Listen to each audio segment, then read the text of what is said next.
Spielberg changed terrorist to hippie to make E.T. more PC. That's gay. I created the Oasis because I never felt at home in the real world.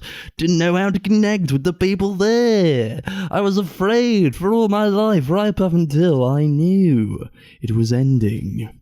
That was when I realized as terrifying and painful as reality can be. It's also the only place where you can find true happiness. Welcome to the Sunday Movie Marathon. I'm Max. I'm Chris. I'm Darcy. It's episode 88 in our movie podcast journey. That was a great quote from a great movie. I assume I haven't seen it. This is Ready Player One, of course, one of Spielberg's great achievements in cinema. Yes, a great movie to be enjoyed by all and not at all dog shit. Yeah. That doesn't really set a good precedence for this episode. What, Steven Spielberg movies that we're talking about? Yeah, quoting one of the worst garbage of shit. Garbage? Quite possibly his worst movie. It's the worst thing I've seen in forever. Apart from, what was it, Elita? That was like the worst one I've seen, actually. That wasn't him. I know it wasn't, but it's in the same category of shit films that I saw it like really close to each other and hated a lot. Well, I hate to break it to you guys, but Steven Spielberg has always been bad. Yeah, but you just have a deep-rooted hatred for him. Yeah, I wonder why. He makes boring shit movies. They are very, very long as well. Boring shit long movies that people love beyond all recognition. And I'm here today to dismantle this man. It really gets to the root of why he sucks. I do wonder why you don't like him like that much. Like, I remember when Chris mentioned it, and I thought, really, that guy? It's not even. It wasn't even that. It was just, I don't know. It was just, I was more surprised that it was him that you didn't like. I don't know. It was just like, oh, okay, really? What's to like? Oh yeah, nothing. But I mean, I think he's great when it comes to like technical stuff. No. I think that stuff's normally good in his movies. It's just like the storytelling a lot of the time can be not great. I just think he's overhyped. He's overhyped. People are like, oh, name any director. Like, a lot of people would be like, oh, Steven Spielberg, he's just one of the masters. Yeah, it's probably, a lot of it comes down to, I think, just how many huge movies he's done. Yeah, I guess he has done hit after hit after hit, I suppose. Well, I wouldn't say hit after hit after hit. He's you know what I mean. Got a lot of shit in between. Yeah, but, there's still hits in there, so you know what I mean. Not one after the other. Yeah, you look at his filmography and there's like loads of huge movies, and then there's like films that you've never heard of for very good reasons. Oh yeah, there really is. I was looking through like the list and I thought, what the hell is half of this stuff? It's just a lot of fine movies that are fine, but like, I don't know. I personally think he has one masterpiece, but the rest of them, like, whatever, like, who cares? Who cares about fucking Jaws? Jaws fucking sucks, man. I like Jaws. Yeah, I know you do, but you're wrong. It's not a good movie. Oh, it doesn't. Like, he comes out with like Ready Player One or whatever, and they're like, "Oh, this is bad." It's like, newsflash, arseholes. He's always been suck. Oh yeah, it's just now you're like, "Oh, well, he's actually maybe he's falling off." This is just like a new level of bad for him. It's. Didn't you see that Indiana Jones one that he made? Kingdom of the Crystal Skull. Yeah, that wasn't very good. So much. No, I didn't see it. But people hate that one as well, to be fair. I know. But then, like, people love Jaws, which I hate because it's boring and nothing happens. I don't hate it, but I don't see it as like, when people are like, "Oh, this is part of the cult classics," and I'm like, "Why?" Yeah. A lot of them, even like Jurassic Park, is like fine. Yeah, that's like, just whatever. Okay. Like the dinosaurs look good, but the movie is kind of whatever. Just a lot of people talking about. Like, I think I've only seen it like once. The sequels are really awful. He did them as well. The second and third ones, they are like spectacularly bad. Yeah.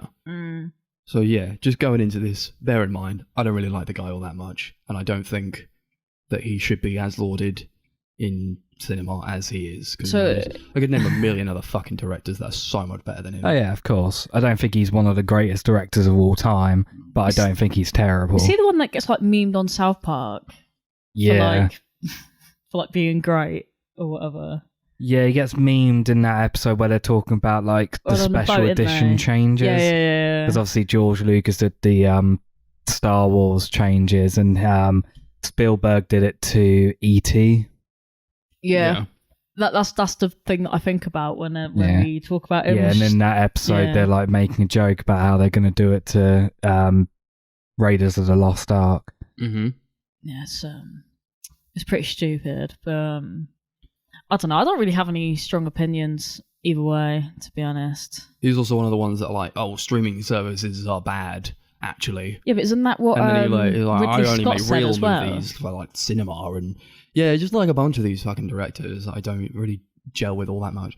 But even like Ridley Scott, I admire a bit more. At least he made like, stop looking at the cat, Darcy. Yeah, the cat's outside again. At least he made like Blade Runner and Alien. Some actual masterpieces. Those films like even great. The Last Duel I thought was great. He hasn't lost it. That film's amazing. But Spielberg has lost it. What was his last great movie? Or like that people think was great? West Side Story. People loved that. Did they really? It was nominated. It was actually for Oscars, really good, to be Yeah. fair. I enjoyed it a lot. No, but we're talking about what cult classic was the last one that he made. Maybe he hasn't lost it.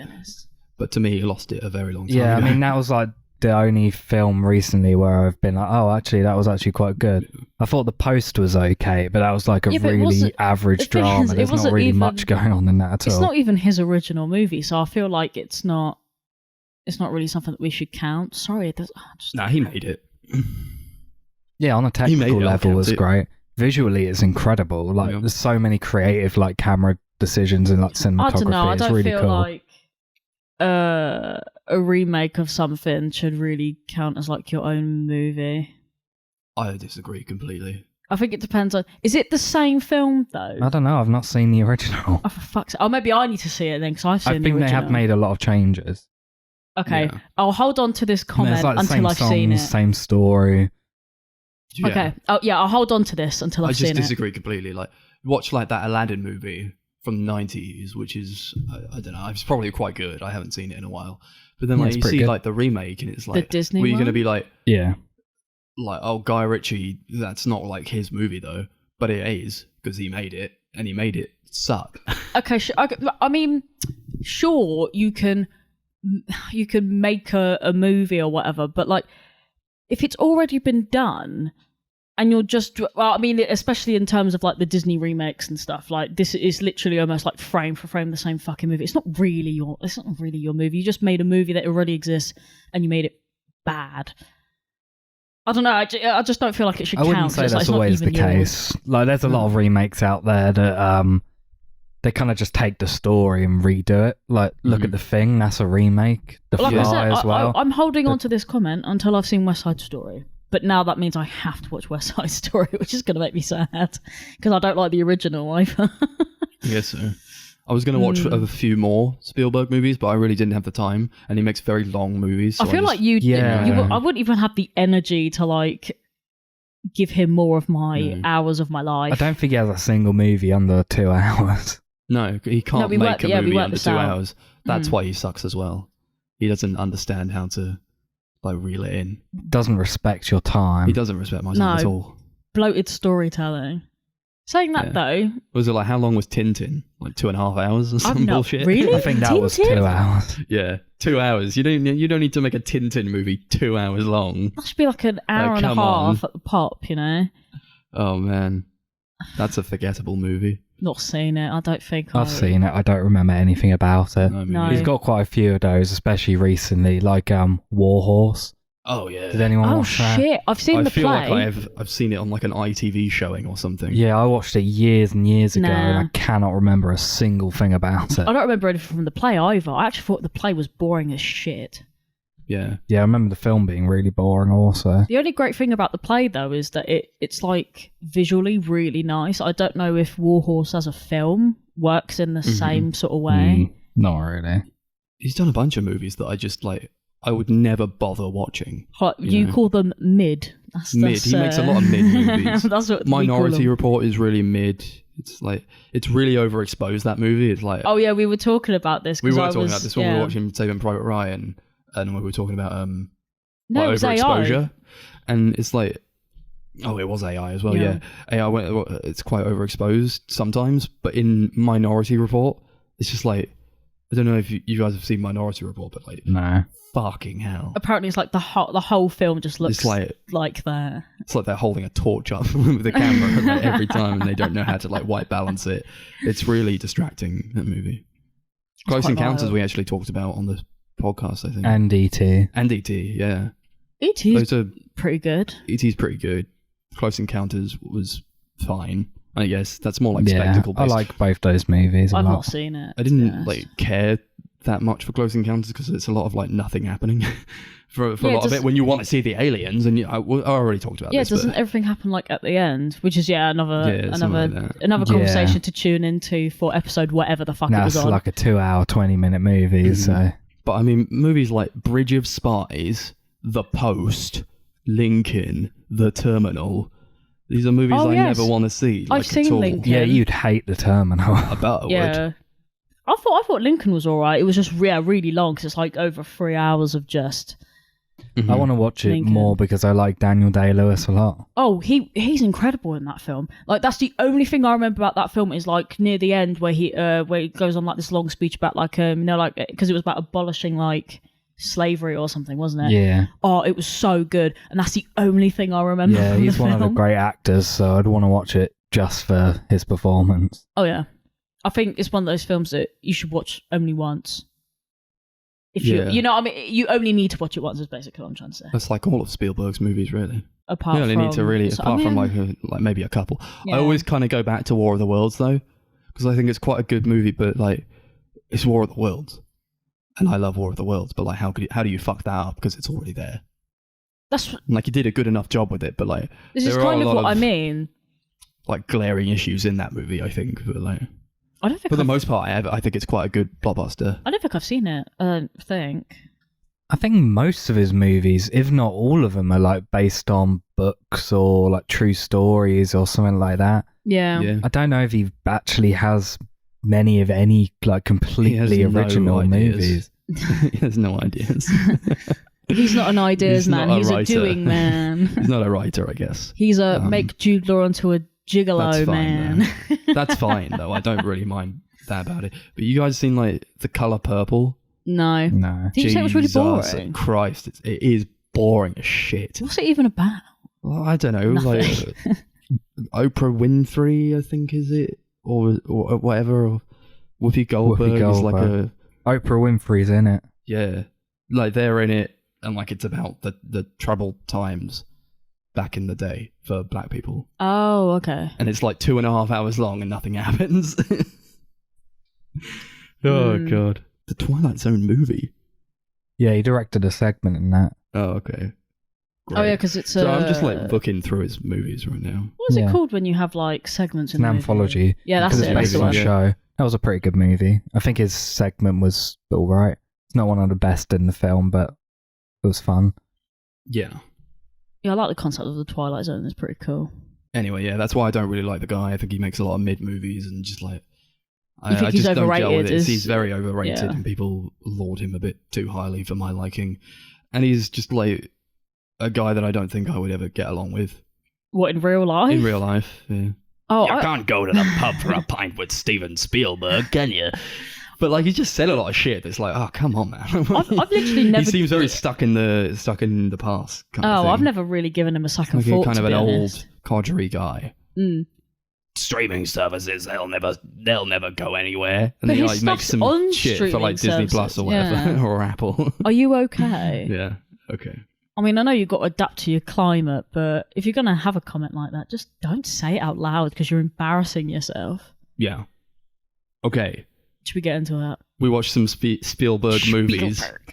We watched some of those. They were. Well, we did these in... We're going to talk about them in release order, so I picked the first one. Chris picked the second one, and Darcy picked the last one. We're doing Schindler's List. We're doing Saving Private Ryan, and we're doing AI, Artificial Intelligence. These are all movies that are quite close together in terms of a release date, like 90s, early 2000s. Yeah, we didn't venture too far out. Yeah, but I picked the first one, and it was Schindler's List. And it's one that I always wanted to talk about if Spielberg came up, and I know that he came up before, and I was like, no, I don't want to do that because he sucks. So we didn't do it, but now we're back again. I'm like, I can't just like turn that down. I guess we have to do it. So yes, Schindler's List. It's about Oskar Schindler. This man is a German industrialist. He's a member of the Nazi Party, and it's all about him. It's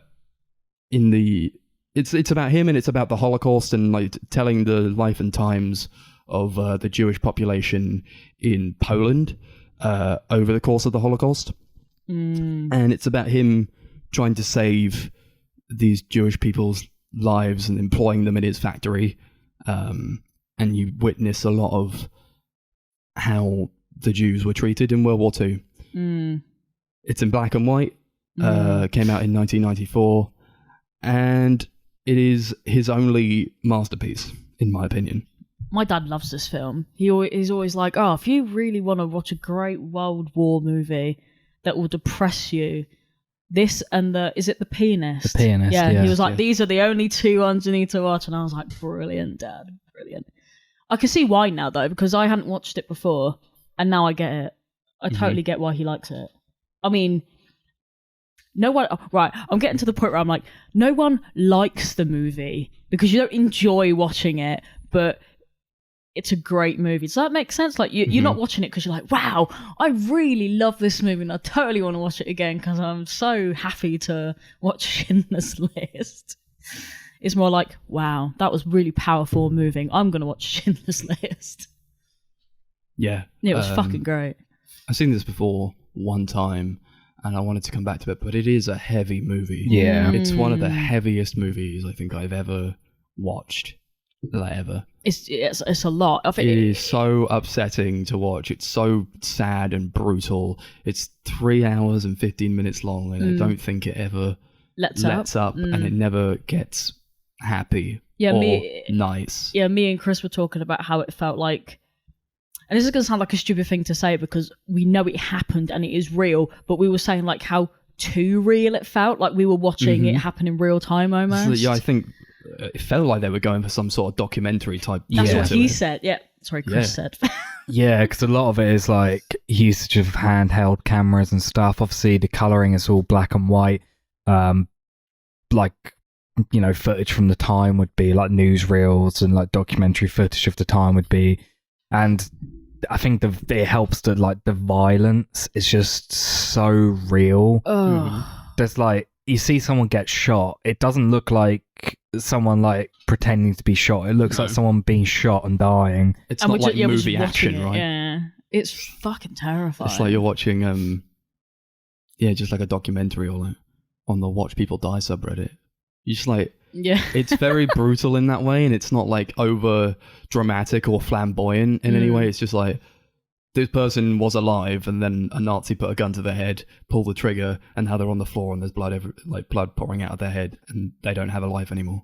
Yeah, it's and that's it. It's so visceral in that way. And it's one of the most affecting movies in terms of how it gets to me on a visceral level. Yeah, because like I feel like that, you know, like when you're watching a movie like that, and normally like it's pretty dramatic and like there's music playing and stuff in the background. When there's nothing happening in the background, it feels like you're there. It's almost like, yeah, I'm actually watching this because I'm not, you know, like you don't hear music when you're like walking around in the street or whatever. So it just felt like, yeah, you were like just watching it, and because it's like silent and it's just all like, oh, the air is horrible. It's like atmospheric, and because it happened, it did. Well, happen. Let's not forget that. Yeah, actually. It did happen. Just puts you in that place. It's like, this is probably what it was like. And there is footage from the Holocaust, and like you watch it and it's horrible, and I'm sure they took a lot of like time to get that part of it right.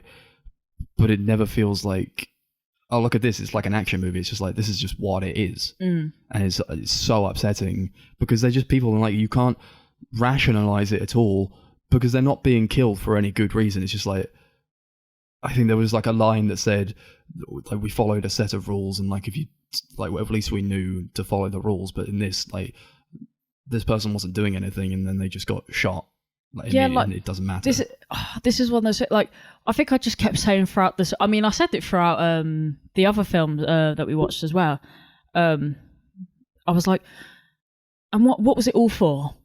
Like, what was it for? Absolutely nothing. It was literally, what was the point? And obviously, like, I think the longer we grow as a society, I think the more we're like, yeah, like, what the hell was it even? Like, obviously, like, I guess it's one of those, like, taboo subjects that you can't talk about when you go to places like Germany, because apparently they're, like, so ashamed of it that they just kind of, like, forget about it, which is, to be honest, I think it's kind of understandable. But I think this film kind of, it's I think it'd be quite hard to do a movie like this and not pay it justice as such, but like respect it, because it actually happened. Like, you don't want to make it into a thing that's like glamorized and, you know, like there's music Don't playing. want to make it a like, Tarantino movie. No. yeah, you don't want to go to that point where you're almost taking the glorifying it and taking the piss out of it almost. This kind of, it was horrible, but it was like, I feel like it's a good bit of, I feel like it's history that people need to know about. Like, regardless of whether you think it's horrific or not, which I hope you fucking did. Yeah. I think everyone needs to know about it. There are definitely points where he uses like suspense tactics in the film to like make you feel uneasy and like to scare you almost. And a lot of people are very critical of that, especially like the shower scene when all the women get sent to Auschwitz by accident. Horrible. Yeah. And they all get like put in the shower and they're all like worried that it's going to be like they're going to get gassed, and then suddenly like water comes down. That was very, very controversial. But I do think it's handled well, personally. It is suspenseful though. Like, it is they're a movie, going through it, and they're feeling that suspense. And so they you're want us put to in feel that it, situation. Because we also want to be like, oh shit, is it? Are they going to die? Yeah. Or like, you know, you feel in your gut for sure they're going to die, and then they don't. That's definitely how I felt, because obviously this is the first time I've watched it, and I was going, oh no, and Chris has just started kind of like not wanting to say anything, and I'm just like, oh no, and then it's just water, and I'm like, oh, okay, they're okay. Because up until that point, it's been very relentless, right? So it could easily have just gone like, and they're dead now, and that's that, and that's what happened. That's exactly because it did what I happen. thought. Like, a lot of it, that was just like what happened. Yeah. So many people died. And I think it's about, the movie itself is probably more about, if you want to come at it from a thematic point of view, I guess, and not like a historical point, I think it's about humanity and seeing humans interact with other people and like taking away what you will from that. But like, at the end of the day, these were just people, and like the Nazis saw the Jews as less than people. They even say it. It's like, well, you're not. It was like a line that Ray Fiennes said. He was like, well, you're not a person really in the typical sense. But I think it's a movie about like examining that point of view and trying to empathize with your fellow man in a way, and like try to be better and try to be better to other people. It's like watching like the worst, like the worst of humankind, like trying to interact with each other. One of the worst things that has ever happened, and that humanity has ever done to itself. Yeah, which is why I always think that it is important that we do watch things like this, and we do kind of understand what happened, so we don't, make mistakes like, like things that have happened there. But like, I still don't quite understand how, and this is actually coming now from a historical point of view, why it happened in the first place. Is that because there was that ideal that like Jewish people were like really successful and rich, or what? Like, why? Yeah, why pretty much. Was it just jealousy? I don't understand. It all like, came what was down it all to about? just Hitler's hate of Jewish people. I just apparently, wasn't his mum Jewish? I don't know. No. This is what I heard. No, I feel like that's just like all rumours where they were like, oh, he was actually secretly Jewish. He was none of it's true. secretly Jewish. I think what makes a lot of what happens even more disturbing is the fact that pretty much all of it's based on like real accounts and eyewitness statements and stuff. Pretty much every like bit of violence is based on something that actually happened. Well, yeah. So you are watching like a real recreation of shit that went down, like stuff like that army general sniping people from his balcony for literally no reason. That man's unhinged. The entirety of the liquidation sequence, that was all based on true statements. Apparently in the script it was only like 1 page originally, and Spielberg was just like, let's just take all these accounts and just recreate them. Liquidation? Well, they talk about the liquidation of the ghetto in 1943. So they piled all the Jews into the ghetto in Poland, so that they could like keep tabs on them, and like that's where they were. But then they show this horrendous scene where the Nazis go through all the entire ghetto, and it's like the liquidation of the ghetto, where they basically round up all the Jews and shoot them, and then they're all killed basically. Pretty much all of them are killed. A lot of them are killed. Most of them go to concentration camps. Yeah, but they just kind of like they just pick people at random to kill. Yeah, it's like not like, oh, let's kill this person for this reason. They're just like killing random people, or like killing people who try and fight back, or that try and hide from them. There's that like sequence where all the people have like hidden in pianos and under the floorboards, and the Nazis just start shooting like just everything in this building. It's such a loud scene. The whole sequence, even just like of this liquidation of the ghetto, it's so loud and it's so full of dread. And I don't think they use music. No, they don't. It's all silent. It's all silent. So you're just like there, sitting in it. Yeah. They're all just taken from their houses, and like, you don't comply, like you get shoved to the ground and get shot, and that's it. And like in just corridors, this was happening. And there was like a part where like a man was trying to defend his son, or like the son was trying to defend his father, and like, yeah, the man was defending his son, and then like he gets shot, and then the son runs away, and then they just bring him back and shoot him, and it's like, oh, okay, that meant nothing. All these people's lives that they just think meant nothing.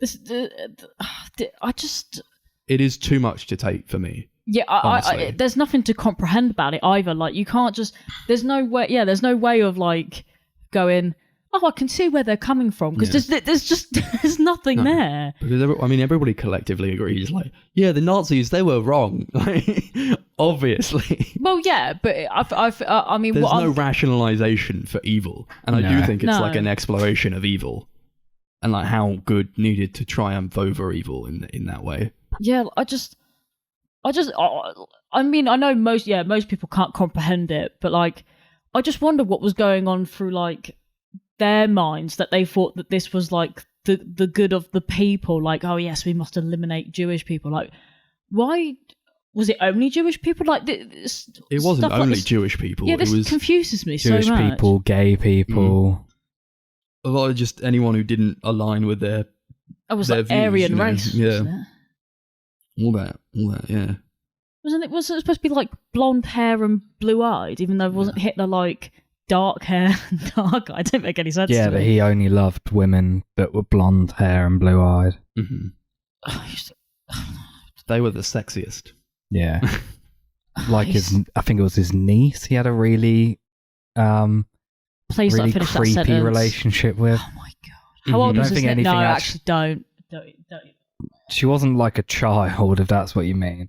I don't think anything actually happened. He just seemed to have like this infatuation with her. That's weird. But he was a weird guy. We're talking about Hitler here. This guy who started getting aggy because he couldn't get into art school because his paintings were shite. Actually, no, his paintings weren't even that bad, to be fair. He just had no idea of perspective. So that's why he couldn't get into art school, and that's why he became an evil man. There you go. It was as simple as that. Simpler times. Yeah. I've got to love how like it's all shot as well, because it does feel like a documentary. I do love that they chose to do it in black and white, because I don't think you could. I was like, this would not be even slightly as impactful if they'd shot it in colour. Yeah, I feel like it wouldn't even be anywhere near authentic. And I know it's not, but you know what I mean? It gives that sense of like I'm not going to feel like I'm there if it's in colour, because I know it's... You want it to feel like those old tapes. Yeah, yeah. I want it to feel more like genuine, but not, you know. But it looks just stunning. Just stunning, and all like the lighting is like, it's very purposeful, and all the blocking is like there. It's insane that they managed to pull it off. I never once thought like, oh, these guys they're actors and they're doing this. Do you know what? I was a little bit worried about Liam Neeson because obviously we all know Liam Neeson to be the powerhouse that he is now. Yeah. But like, I was like, oh, I don't know. I feel like it's going to be a bit weird watching Liam Neeson be this German guy who's saving all the Jewish people. But you know what? Pretty bloody good, isn't he? Yeah, he's fantastic. He is very good indeed, yeah. This Qui-Gon. This is the film that like made him a household name. Yeah, yeah. I mean, it Before steals the this, show. he like mostly just did theatre stuff, except for like Dark Man and a couple other bad movies. This is what I that no mean. one knows. Imagine you're watching Liam Neeson, and the first thing you've seen of the first thing I saw of his was Taken, but still. But like, imagine you watch Dark Man and then you watch Schindler's List. It's like the spiritual successor to Darkman. That's what I was thinking the whole entire time in Schindler's List. I was like, oh, just do your Darkman thing and save them all. You can Fly do upside down like a bat. But I do like his character quite a lot, and I understand where he's coming from. He's like a businessman. He's like an industrialist, and while he wants ultimately to be doing the work and like making money for himself, he is like, oh, and also I could save these people. Yeah. But he does go through quite an interesting arc, like throughout the movie. And it's great to see that you kind of just more and more, he's like, actually, yeah, I could save these people. And like that's why he decides to like employ only Jewish workers so they could come from the ghetto into his factory, and they're always telling him, you saved our lives, and like thank you so much. And it's heartbreaking, you know. Yeah, he like goes on this really interesting like transformation. Like the film starts off and he's hiring Jewish people because it's like cheap labor basically. And as the film progresses, he goes from like being a businessman who just looks at it as like a really smart business decision for him to being this guy at the end who's like crying because he's like, why have I like bought this watch or this car? If I like sold this, I could have saved another person. It's like really interesting. That is the part where I just break down in tears. Yeah, I was like, I could have gotten more out. I was like, oh my god. Because that's the mindset, right? You want to be a hero and you want to save as many people as you can. Yeah, because if you're in that sort of position, you would want to, wouldn't you? And he's surrounded by just like so many people, and he made this list. It's Schindler's List about all the Jews that he had to employ and like save, and so that they could come and work for him. Yeah, because didn't he get have out of the ghetto and get out of Krakow or Poland, I think. And it's just like this heartbreaking scene. Like he's just surrounded by all of them, all these people he saved. And he's like, I could have gotten one more out. Like I could have sold this ring. I could have sold my car. And that's like it buys like one more person or like two more people. And yeah, because didn't he have like a super long list? And then he like spent money and he was like, oh, actually, I can only have like a quarter of this list now. Which is actually really sad when you think about it. Because then he's got to, you kind of got to go one by one and be like, okay, yeah. I mean, but no, for real though, like if you were in a position of that kind of power and you knew that you could save people, would you not? Do you know what I mean? Like I know, obviously, it depends on your morality and all that kind of thing, but I don't know, like if I was him, I would have done the same. Yeah, I understand why he's upset, but the reality of it is that you can't save everyone. No, but yeah. I mean, but yeah, he did, like, and he was like Yeah. a real guy, and he did this, and it's insane. He risked his life for it, and that's what it takes in these times of like hardship. Is just like people being good, and trying to help. Yeah, and I don't think it's even about saving everyone, is it? It's about you did something that no one else was like brave enough or moral enough to do. I mean, obviously, yeah, you didn't save 4,000 people or how many ever it was, but like, But what did it say? you It's still like did it. 6,000 descendants of the Jews that he saved. Yeah, like is he saved like holy whole fucking generations of people. Like you carried on bloodlines for loads of different Jewish families that probably would have been obliterated otherwise. I don't know. I feel like obviously, yeah, you can't save everyone, but you still saved people. You still saved generations and stuff. Like I don't know, but it is easy to beat yourself up when you know that you could have done more, but you didn't. But then also, were you going to be able to save everyone? Like how many? Was it like 6 million that died or something? Yeah. You wouldn't have been able to do it. You know what I mean? Like in a It's an like being impossible realistic. task, isn't it? Yeah. I just think it's about the people that try and the people that set a Precedent. bar, you know, yeah, like to actually do good things and to take moral from that and be like, well, if you can change the world in some way, I can do it too, blah blah blah, and then, you know, good things happen, like the war ending and Hitler dying and all that other shit. Like, you know, humanity goes on and we grow as people, you know. Yeah, you try to learn. Sometimes you don't. Yeah, just depends on the people and the circumstances. Yeah, thanks. Yeah, I don't know. I'm very like, philosophical. It's such a fucking like. It's draining as It's fuck. such a draining movie to watch and also to talk about. But like, I was thinking about this. Like, I watched the movie and then like I was like, I have to go to bed now. I We was did just, like, that, actually, in bed, to be like, fair. and I was just like still thinking about it because it's a movie that stays with you and it takes it out of you. You know, it should take it out of you. If you watch this movie and you're like, all right, let's hit the club. I mean, okay. Yeah. Who the fuck is Something's watching wrong. this listening? Something's gone wrong.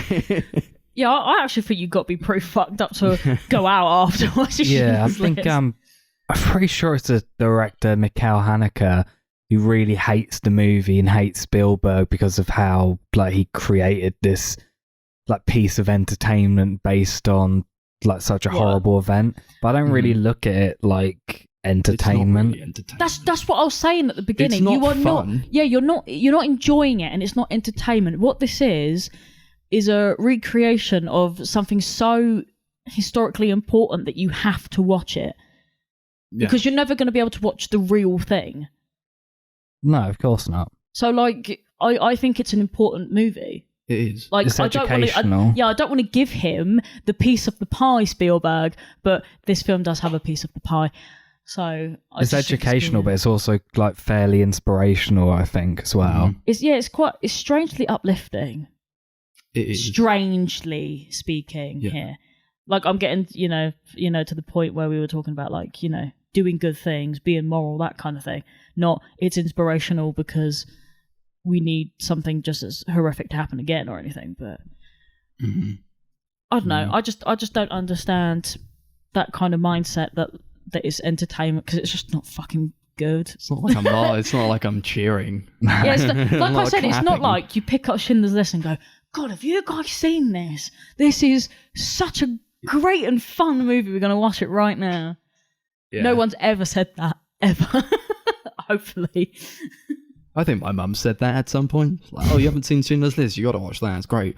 Well, it's it's like- great, but not. No, she's like quoting it and like, already. She always quoted Oh what is my it? God. When they're all lined up and one of the Nazis is like, "Oh, how are you, mother?" And she always goes like, "Mother." Why are you saying it like that? And because I had never seen the movie until like a couple of years back, or even maybe last year. I was like, that's weird. I don't know why you're doing that. Is it like a funny movie or something? Because she always says Funny it. movie. Oh my God. Is it like a goofy movie? That was a really weird scene, to Huh? be fair, though. Like, really weird. Also, a lot of Ray Fiennes. Yeah. We haven't really He's talked t- about yet. He's Yeah, terrifying. he is pretty scary, actually. He's terrifying. He's I think, what is it? I've got a piece of trivia here. It says when Survivor, Mila Pfefferberg was introduced to Ray Fiennes on the set, she began shaking uncontrollably as he reminded her too much of the real Among Goth. It's like, Oh my God, imagine that. Yeah, I looked up a picture of the real guy, and he actually looks like eerily similar. Yeah. The thing is, that Like, must oh my that God. must be so awful. Like, imagine that. Like, you're Imagine just being Ray Fiennes. You're yeah, like, and like making this poor woman go through like that kind of trauma. Yeah. I mean, obviously, yeah, it's not on purpose, but that must be such a horrible thing. But yeah, God damn. I would just leave. I'd be like, I don't think I can do this, guys. I feel like he's really great at playing a villain, Ray Fiennes is. Oh, he is. Yeah. Isn't he pretty much only ever playing villains, to be honest? Not really. Not really. He's a good guy in Official Secrets. He was good in that movie. Yeah, good guy in that Wes Anderson one. Oh, yeah. Budapest Hotel. Grand Budapest. he's- That's like he's my good in favourite that. I performance forgot of about his. that. I think he was in that Kingsman movie they brought out. Definitely. Oh, yeah, the newest one. Oh, I've not seen it. Never Not seen mind. it, but At I'm least sure you- he's a good guy, probably. Maybe. Yeah. Who knows? I've said it before, he's one of the best actors we have here. Yeah, definitely. Over in the UK, he is. When he's not playing, like, I mean, I like Voldemort as like a role, and I think he does very well in that. But he's multifaceted, he can do anything, I feel. He can do absolutely anything. And he's got like that relationship with I can't remember her name. I don't remember. There's so many people to keep track of in That this is movie. true. There's a lot of characters in this.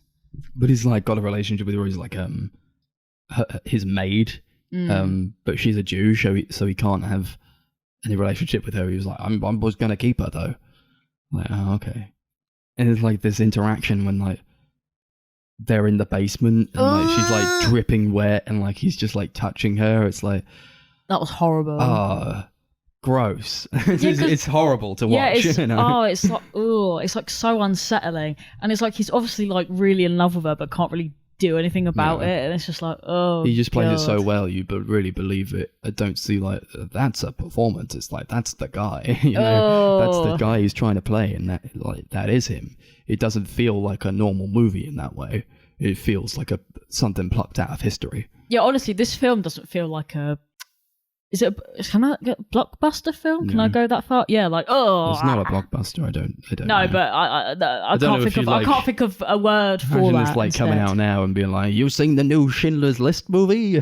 No, because no we were one's going to do a sit double there. bill of that and the new Marvel one. No one's gonna sit there for 3 hours watching this. No. Which is a shame because it's a great film. But yeah, if it came out now, I don't think anyone would. How did you find the time? Do you know what? I can't remember if I said this to Chris or not, but it didn't feel like 3 hours. No, it doesn't. It does fly by. And the thing is, I think what I actually said to Max, is like, 'cause I remember this bit, was that because we watched it on DVD, I was telling him about how it's split into 2 discs. And I said, that's actually pretty good because obviously Take a breather. Yeah, I'm now watching it in chunks. I'm Yeah. watching it in 2 hours and then 1 hour. And that felt so much better to me because obviously it takes Chris 5 minutes to change it over, but then I've got 5 minutes to go. Yeah. Yeah, and I can take it all in and I'm like, okay, that's cool. That's how Here I we go felt again. watching the Two Towers, Oh, the yeah, 'cause you have to extended change the discs Blu-ray. on them, Because it's yeah. like 4 hours, but it's like split into 2 hour chunks. So I like took Yeah. like a 15-20 minute break and it was like, okay, now to carry on. Yeah, it's way Yeah. more digestible in that kind of way, and I really appreciate that because if we had watched it straight like to stream, I think I might have died. Saying that though, like I said, it didn't feel like its length. Like when it starts playing and you can see how long the film is, I was like, oh fuck me, and I was like, okay, cool. And then about, I don't know, like half an hour or so into it, I was like, okay. And then, yeah, like the longer it went on, the more I was like, oh, actually, yeah, this doesn't feel like 3 hours. It just feels like I've watched it for about an hour and a half. No, it's not really a slow strange. movie. It's No, not. it's very well paced for someone like myself who can't sit there for 3 hours.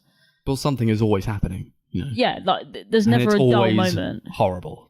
Oh, yeah, like it's absolutely horrific. Like, I'm not going to lie, I was expecting it to be so much worse than it actually was. Because obviously, yeah, people talk about how like horrific this film is. And obviously I understand that in the terms of it was real, there are real horrible things happening in it. But for some reason, I thought it was going to be so much worse.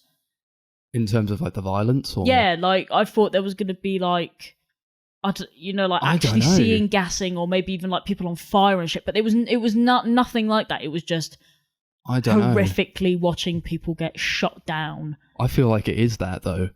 I think it's one of the most violent movies that I've seen. Yeah. Like ever. I think I'm quite desensitized to that kind of thing, though. If I'm totally honest, like I'm so used to seeing like, and obviously I know this because this is real. I can't really put it in the same category as something like, I don't know, Like Saw or something. yeah, or Hostel or something. But I'm so used to seeing fucked up shit that when I saw this, I was like, this actually isn't as horrific as I thought it was going to be, but it's more horrific on the levels that actually happened, and something like Saw isn't real. Do you know what I mean? Like, it's horrific in a different sense for me. Yeah. But it feels real, you know, and like Yeah, that's what when makes it people so die, bad. Yeah. they don't die how they die in Saw. No, but that's what I mean. It's more horrific in a different sense. But I'm just so used to seeing like, I don't know, people getting like their arms cut off and shit. That is like, oh, okay, you can watch it. And I was, like I said, I'm just so desensitized to it. It's just actually kind of disgusting. It kind of terrifies me, if I'm being honest. Yeah, it scares the shit out of me. I think the most terrifying aspect of it is not only the fact that it's real, but like there's almost nothing to say that it couldn't happen again, which is something that, you know, like is actually quite terrifying if you think about it, because that's real. Like if it's happened before. Yeah, I mean, work camps still exist in like China and stuff like that. This is what I mean. So like, this stuff kind of is still happening. Things are happening. Yeah, it is real. It's a lot smaller scale, I guess. Yeah, 100%. No wars are being waged over it, but maybe something should be done about that. You know, it is horrible. It's just because you're not seeing it on a screen that you stop caring about it. I mean, look at the war in like Ukraine. Yeah, everyone's like forgotten about it. Forgotten about it because it's not being televised as much. Yeah, that was one of the reasons why Spielberg wanted to make this movie, was because he didn't want, you know, the events to be forgotten. Didn't you say it was like people were like Holocaust deniers? Yeah, there was a lot of like Holocaust deniers coming out throughout like the 80s and stuff. So he was like dead set on making the movie. I actually can't believe that people just no, I'm not going to get into it, because I think it's just something that just shouldn't be up for debate. You know what I mean? It's like saying, oh, the moon is made of cheese. Are you fucking kidding me? Yeah. He actually didn't want to direct it. He wanted to produce it. He like asked a bunch of different people to direct it. I think he asked Scorsese, who said no because he felt like a Jewish person should do it. Roman Polanski was offered it, and he said no because his mother died in Auschwitz, and he spent a couple years when he was a child in a concentration camp in the war. But he ended up doing The Pianist anyway, all based on his own life experiences. I mean, isn't he like a massive piece of shit? Well, yeah, but I mean, I don't even know that was his, to be fair. What, The Pianist? Yeah, I know the DVD's here, so I'm just going to have a little quick read. Yeah, it's one of his best movies. I appreciate that Spielberg made it. Fucking love Adrian Brody. You know, I don't know that I would want anybody else to direct it as much as I don't like the guy in terms of like what he makes. This is like my only exception when it comes to his movies, where I think this is your magnum opus, this is your masterpiece, and it should be lauded as that. So I don't think I would ever say, oh, that could have been directed by somebody else. I think it had to be directed by him. Yeah, he kind of puts everything that he's learnt throughout his long career to test. Yeah. I feel like this, like, it's just a perfect example of what I think he does well in other movies, just done like a lot better. Yeah. It's all of his talents displayed at their height. I mean, I feel like this is probably the film to have that done in, though. I feel like, imagine the worst of a director directing a film so like historically significant and powerful. Like, how awful would that film have been? Yeah, Uwe Boll has a Holocaust movie. Fuck off, does he? So yeah, it would be like that. Oh my god. Yeah.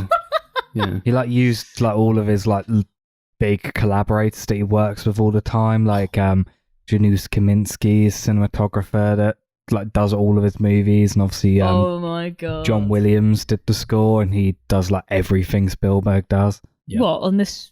Oh, okay. Yeah. Interesting. It's a really great score. Yeah, both of them actually worked on all three of these movies. Mm-hmm. That's interesting.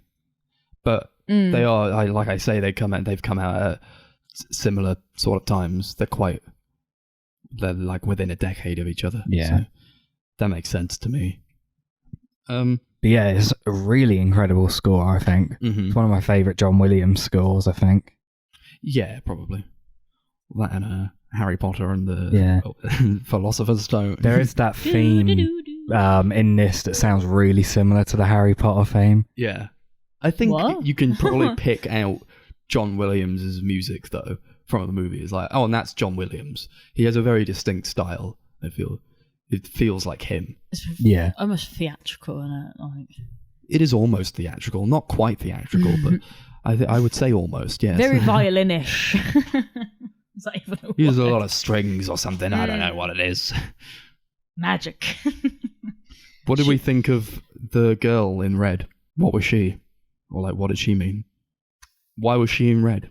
Do you know what I asked? The only piece of colour in this movie. I asked Chris this, and he said, it's up to your interpretation. I thought, oh, fuck me then, because I don't fucking know.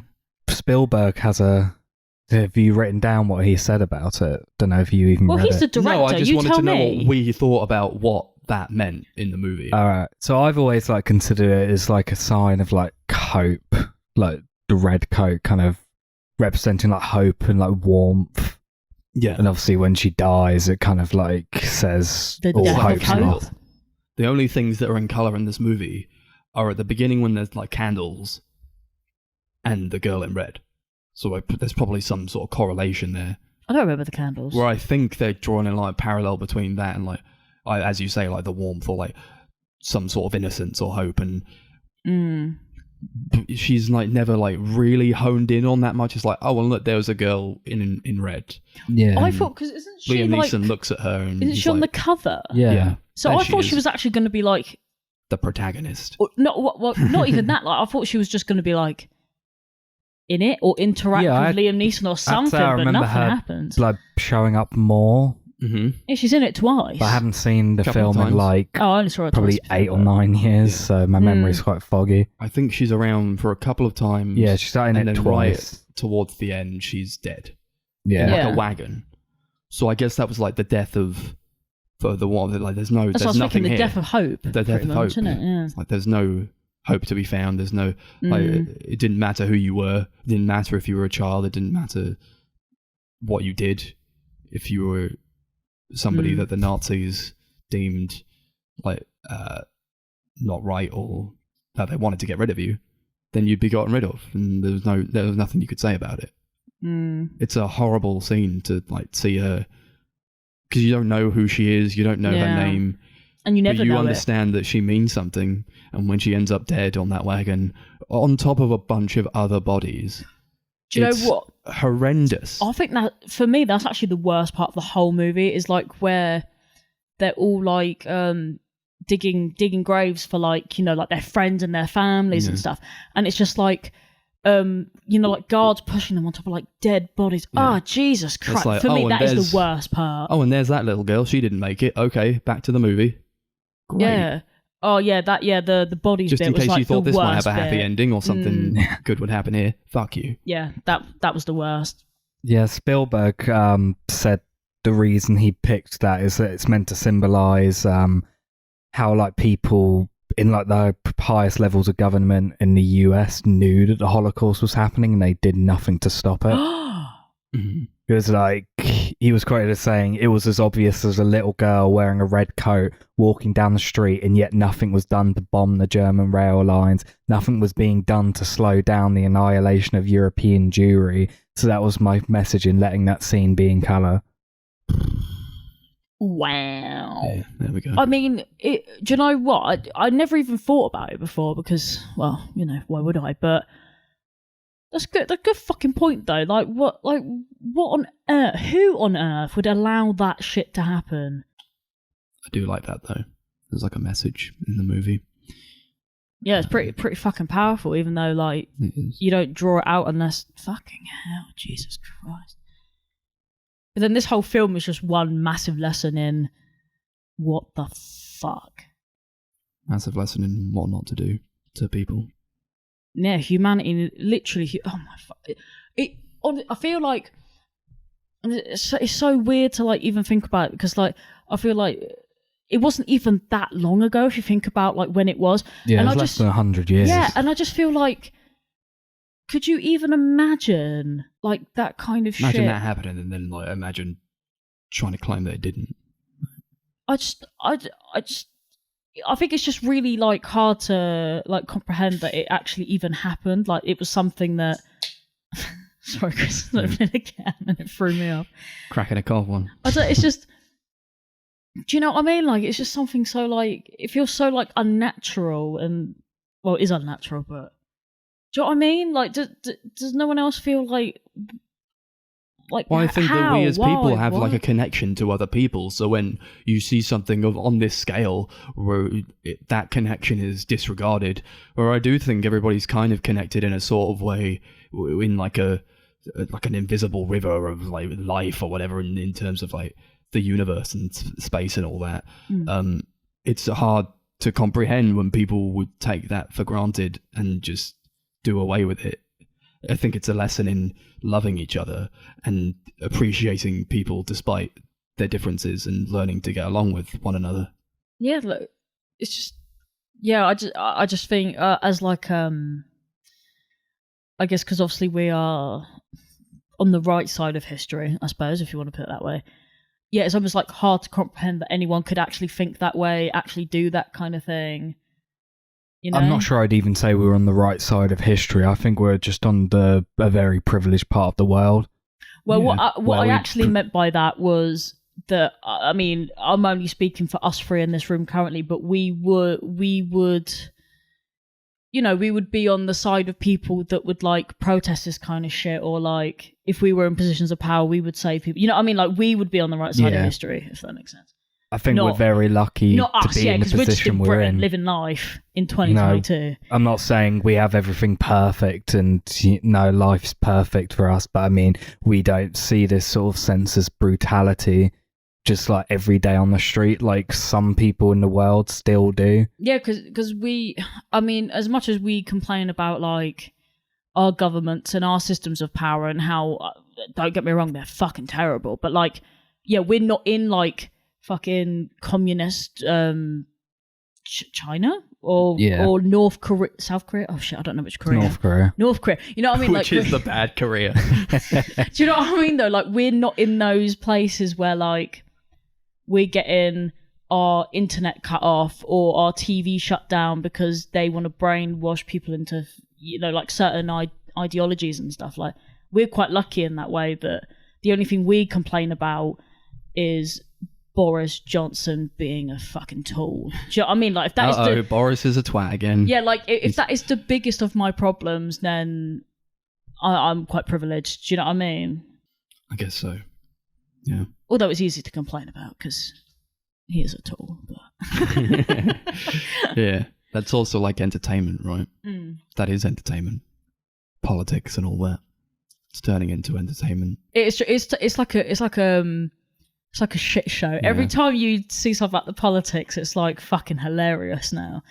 Like in places like like Korea, China, maybe even like places in Africa and stuff, it's probably terrifying. Yeah. Like reading about the government, but here it's funny as fuck. Like Rishi Sunak dissing the shit out of that woman that is running for prime minister as well, and he's like jarring her on stage and stuff at these debates, and I'm like, it's like a tennis match. yeah, like the UK is funny as fuck, but like that's what I mean by the privilege that we have is like, oh, it's funny for us, but like if we were in Korea, it wouldn't be funny, it'd be terrifying. I guess we can cap this discussion off. I don't want to go on too long about it. It's a very heavy movie.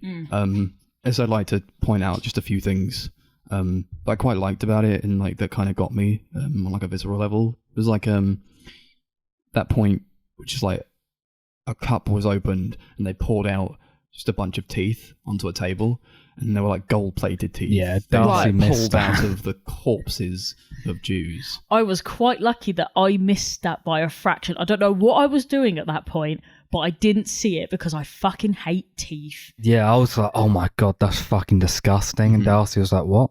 Yeah, I missed it. Oh my god, yeah, that was horrendous.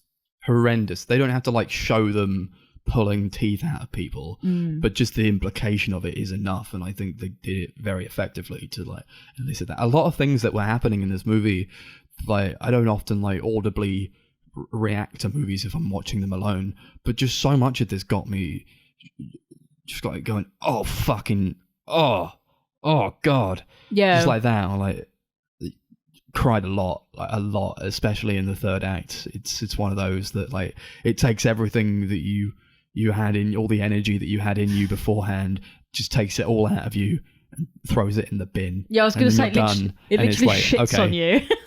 That was that. I guess I have to go to bed now. Yeah. Because like, what else can you do? I don't think I've ever seen this movie and then like not gone to bed immediately after. Oh my god, what isn't there like another film that we watched recently that was like that? The piano teacher. Yeah. Oh yeah, that was another like one. that. Yeah, we were And just like, Roma as well. That Rome was one. the worst one. I feel like Mhm. that one. Just I didn't speak for like an hour afterwards. So I was just like, "There's nothing to say. Yeah. Life is pointless."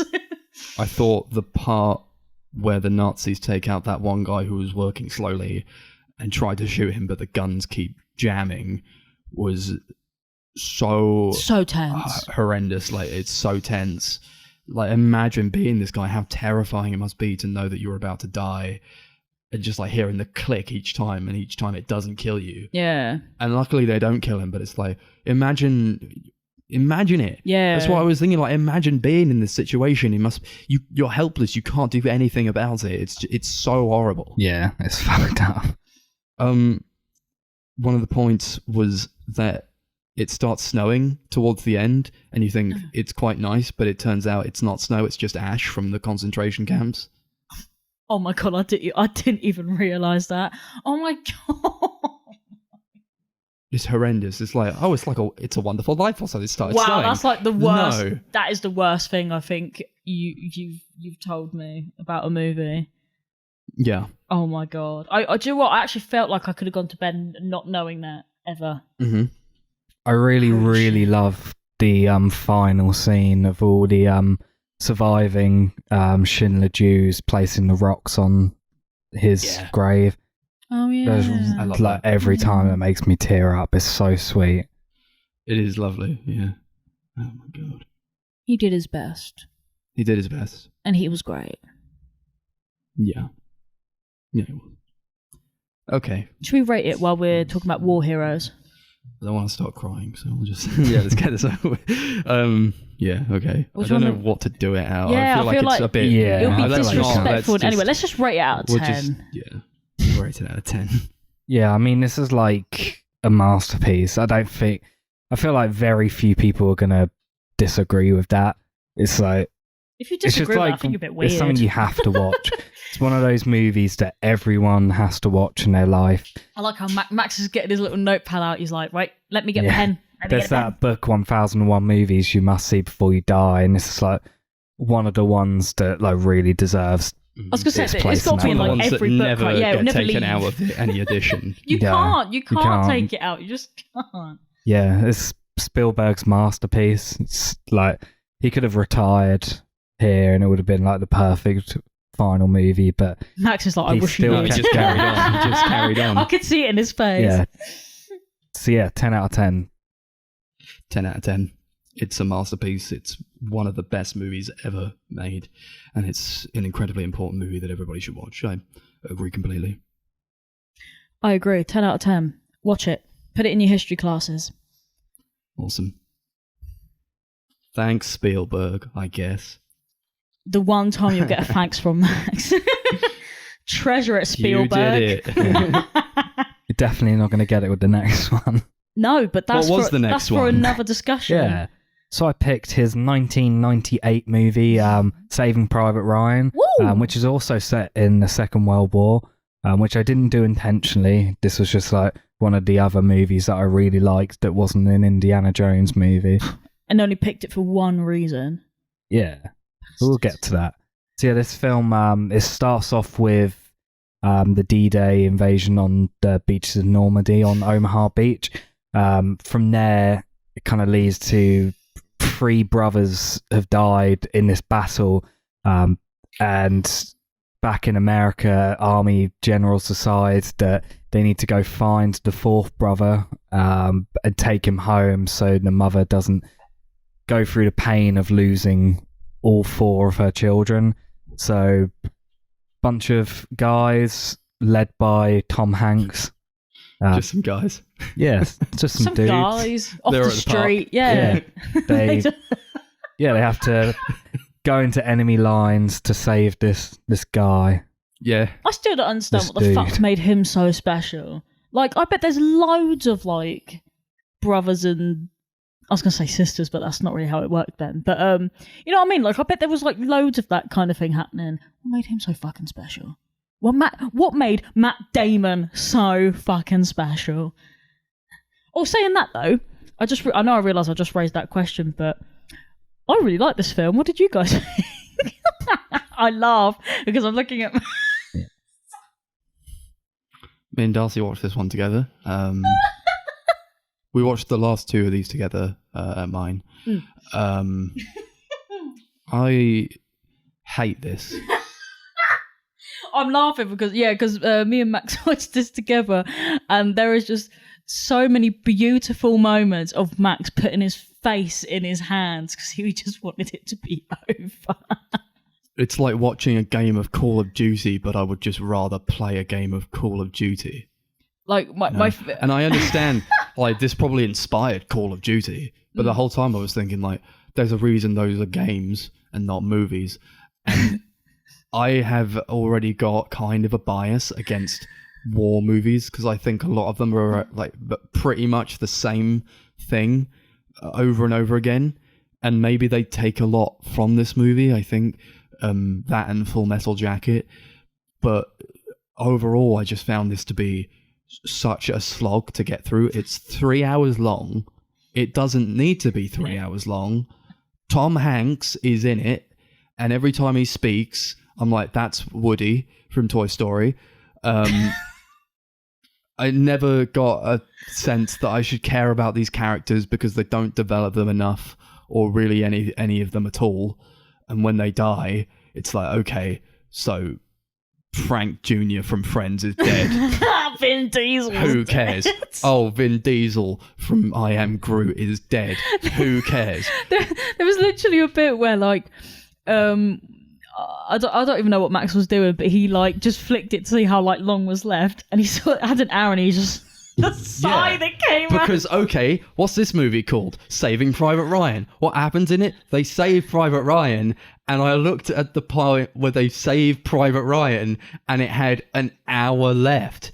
I was like, what is this? What are you doing, Stephen? I couldn't They stop found him. laughing. They didn't save him. They still had to go back. I literally could not stop laughing because Max was just in so much turmoil. He didn't want to be saved. He was like, oh, He didn't, never mind. He was a spoilt bitch, to be fair. And like, how many movies do I have to watch while like some people go on some long ass journey to the end of the earth just to find some guy and it's Matt Damon?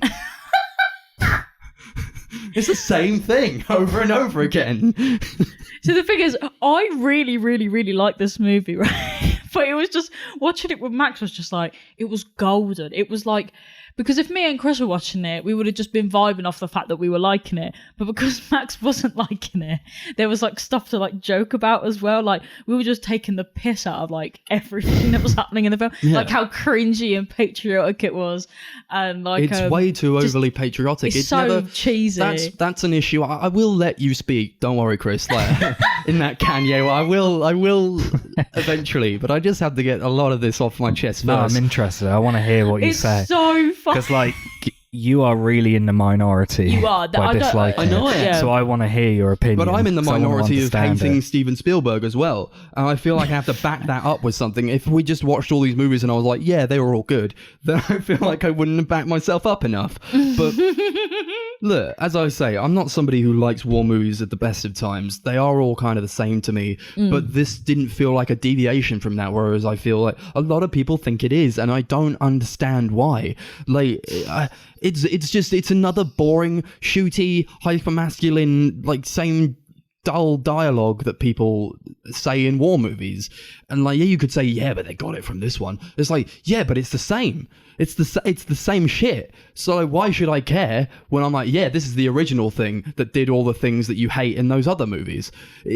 Steven Spielberg can suck a dick. I swear to God. Like, you told this story. It could have been told in 2 hours. It really could have. To be fair, I've seen other movies, better movies, do this same kind of story in a fraction of the time. I don't think it had to be as long. Because Steven Spielberg has no idea how to make a movie that's under 2 hours long, this is what we get. It's so shit. It's so boring. It looks disgusting. I mean, it's like... It looks exactly how you'd expect it to look. It's grey and it's brown and it's fucking dull green colours. I think it's meant to be, though. It is meant to be, but it looks awful. It's like, oh my God, how many times can I see Tom Hanks' face? I feel like they didn't cast this well at all. And I don't know about you guys. I don't know what you guys think. I'm just going on this run. But it's like, every fucking time I'm seeing like these people interact, I'm like, that's Matt Damon, that's Tom Hanks, that's fucking Frank Jr. from Friends, that's Vin Diesel from The Fast and Furious. It's annoying as shit. I feel like they really should have just cast no names. But okay, I see where Max is actually coming from in terms of like, if you're watching it today, because we were talking about this while we were watching it. If you are watching this film in 2022, this whole like Vin Diesel from the fucking Guardians of the Galaxy and shit, I totally get this, right?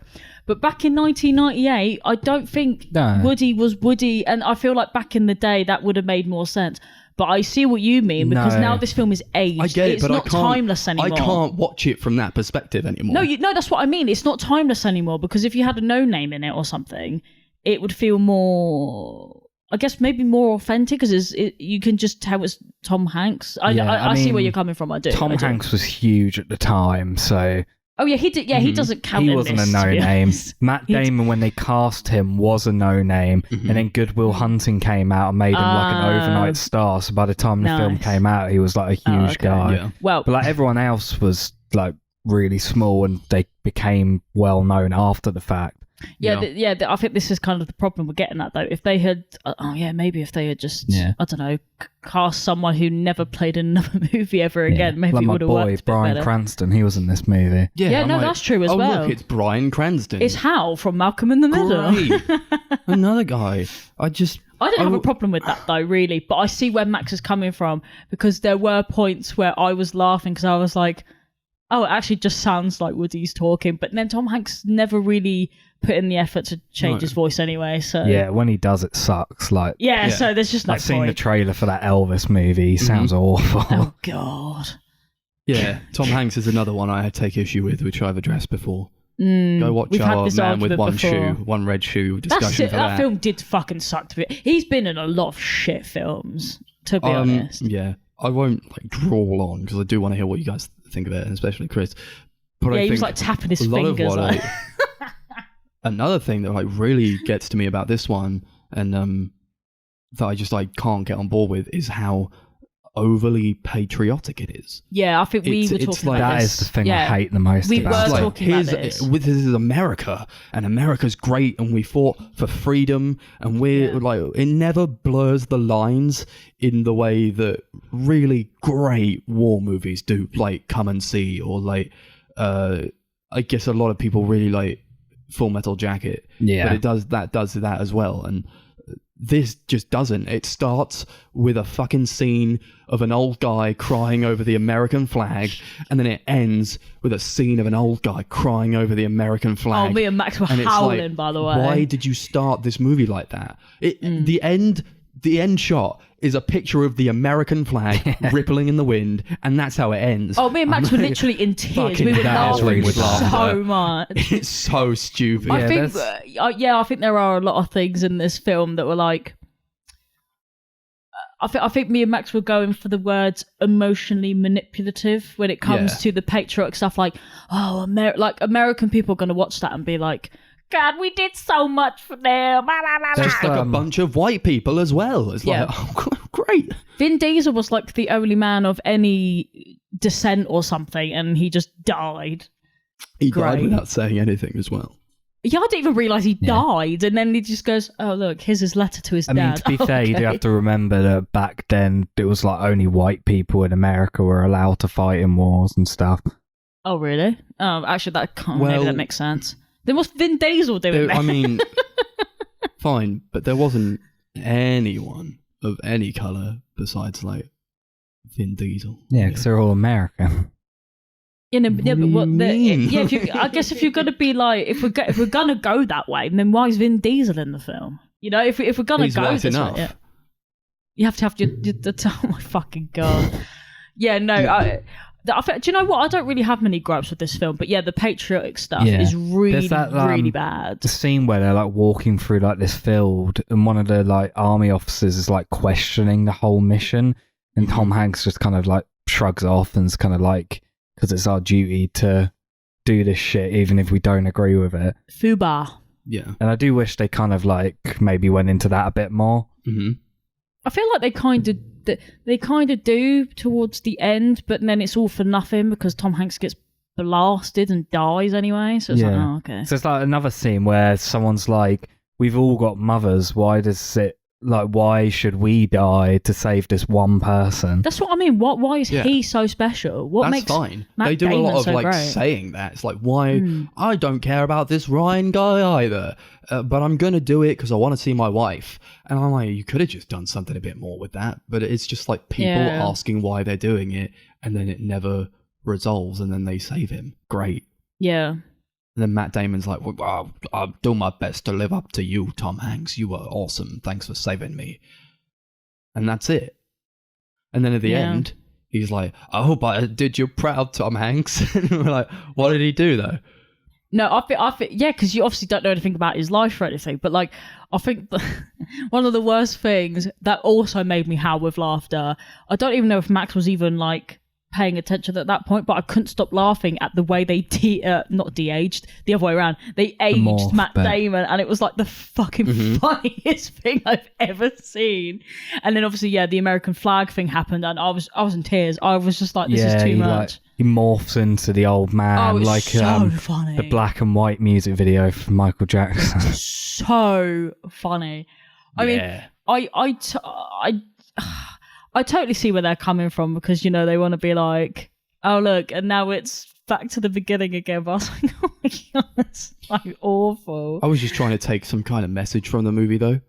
And the message is America. Like, maybe it's trying to say something, but I just didn't get anything out of it. I was like, what is it trying to say? It's America. What is it trying to tell me? That America is awesome? Yeah. Oh, brilliant. What else? That's it. And it does feel very delusional to like how great America is in like the, you know, like fighting the wars and how great the fight was. Because I think this was another film where I just kept going, and what was it for? Yeah. Why did he die? Why did he have to die? Why did he die? Like, what was the point? Like, but I'm not talking about like the whole like saving Private Ryan, like that mission, like that thing was just stupid anyway. But like the core of it, like, why are they all fighting? I get it, it's a world war, but why the fuck are we all fighting? What's the point? You don't want to die. He doesn't want to die. No one wants to die. Why the fuck are you here? Well, they don't develop those characters enough for me. Why are they there? And do you know what's it? This film is 3 hours, and I never find out anything that I want to find out about Tom Hanks. No, he like, what is this guy about?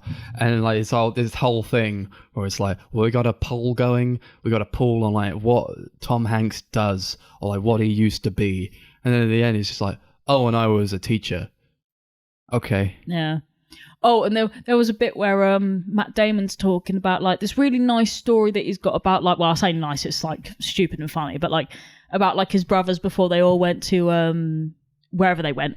And then he was like, oh, are you going to tell me about your wife? And he goes, no. And Max was like, what an arsehole. See, I actually really liked that. He's like closing himself off from everyone. No, Max just called him a dickhead. Yeah, and I couldn't stop you're laughing. an idiot. Like, you're a fool for doing that, actually. Didn't make me feel like that was like part of his character. I knew he was going to say it. But it was you just that was knew. rude of you Yeah. to ask him about his life, and then he tells you this big story, like really gets Like his into brothers it, have just and you're all like, died, oh yeah, and you're like share a laugh together, and he's like, so tell me about your wife, and he's like, no. It's like, oh, okay. Yeah, that was pretty That's rude. just rude. Yeah, I thought it was pretty rude as well. I read that Matt Damon apparently came up with that story all by himself. Like, That's it wasn't cool. in the script. He just came up with it That on the story day. was really fucking weird though, because he's like, obviously like They he's put you in it though. Yeah, like he's trying to tell you this story, but he's like laughing so much through it that it's like, you know, that person that tells a joke and they find it so funny that by the end of it, you don't know what they were talking about because they're just laughing the whole way through. That's what that story felt like. Those are I my couldn't favourite tell you what stories. it was about. I didn't even know what he was talking Well, I about. set the barn on fire and she was naked. Yeah, and I was like, what are you talking about? Okay. I'm done shitting on this movie for now. Talk about why it's awesome, Chris.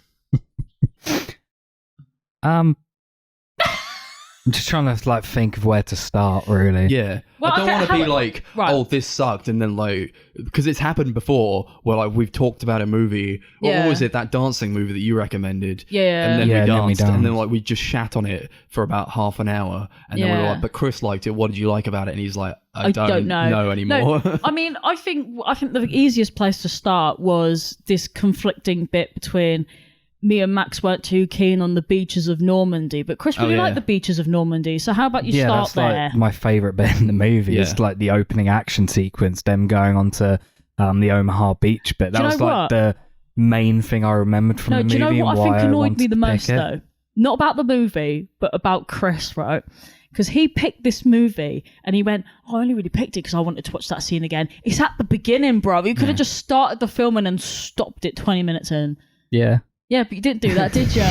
We could have been smooth sailing watching Tintin, but no. No, but this is the thing. Like, don't get me wrong, I really, really like this film, but it soured it a little bit when Chris went, I only picked it because I wanted to see that 20-minute scene. I was like, fuck it off. But I think it's like a really great sequence. It's kind of, it is almost shot like a documentary as well. It's like all very handheld. It's very shaky. A lot of it is almost shot like from the perspective of like one of the American soldiers. So like you feel like you're being shot at. You don't feel like, I feel like it would have been a lot worse if it was just like shot really plainly, like all like overheads and like showing like loads of shots of both sides. I think the fact that you mostly only see it almost like point of view from the American side just makes it so much more tense and brutal. It's really like incredibly gory and violent. Yeah, and I like that as well. It just feels very real and harsh, and it's just like at times quite horrible to watch. This thing, I mean, I didn't hate this scene at all, to be honest, but like there was like a couple of things that I thought, like the way it was shot actually was the thing that I had like the biggest gripe with, was just like,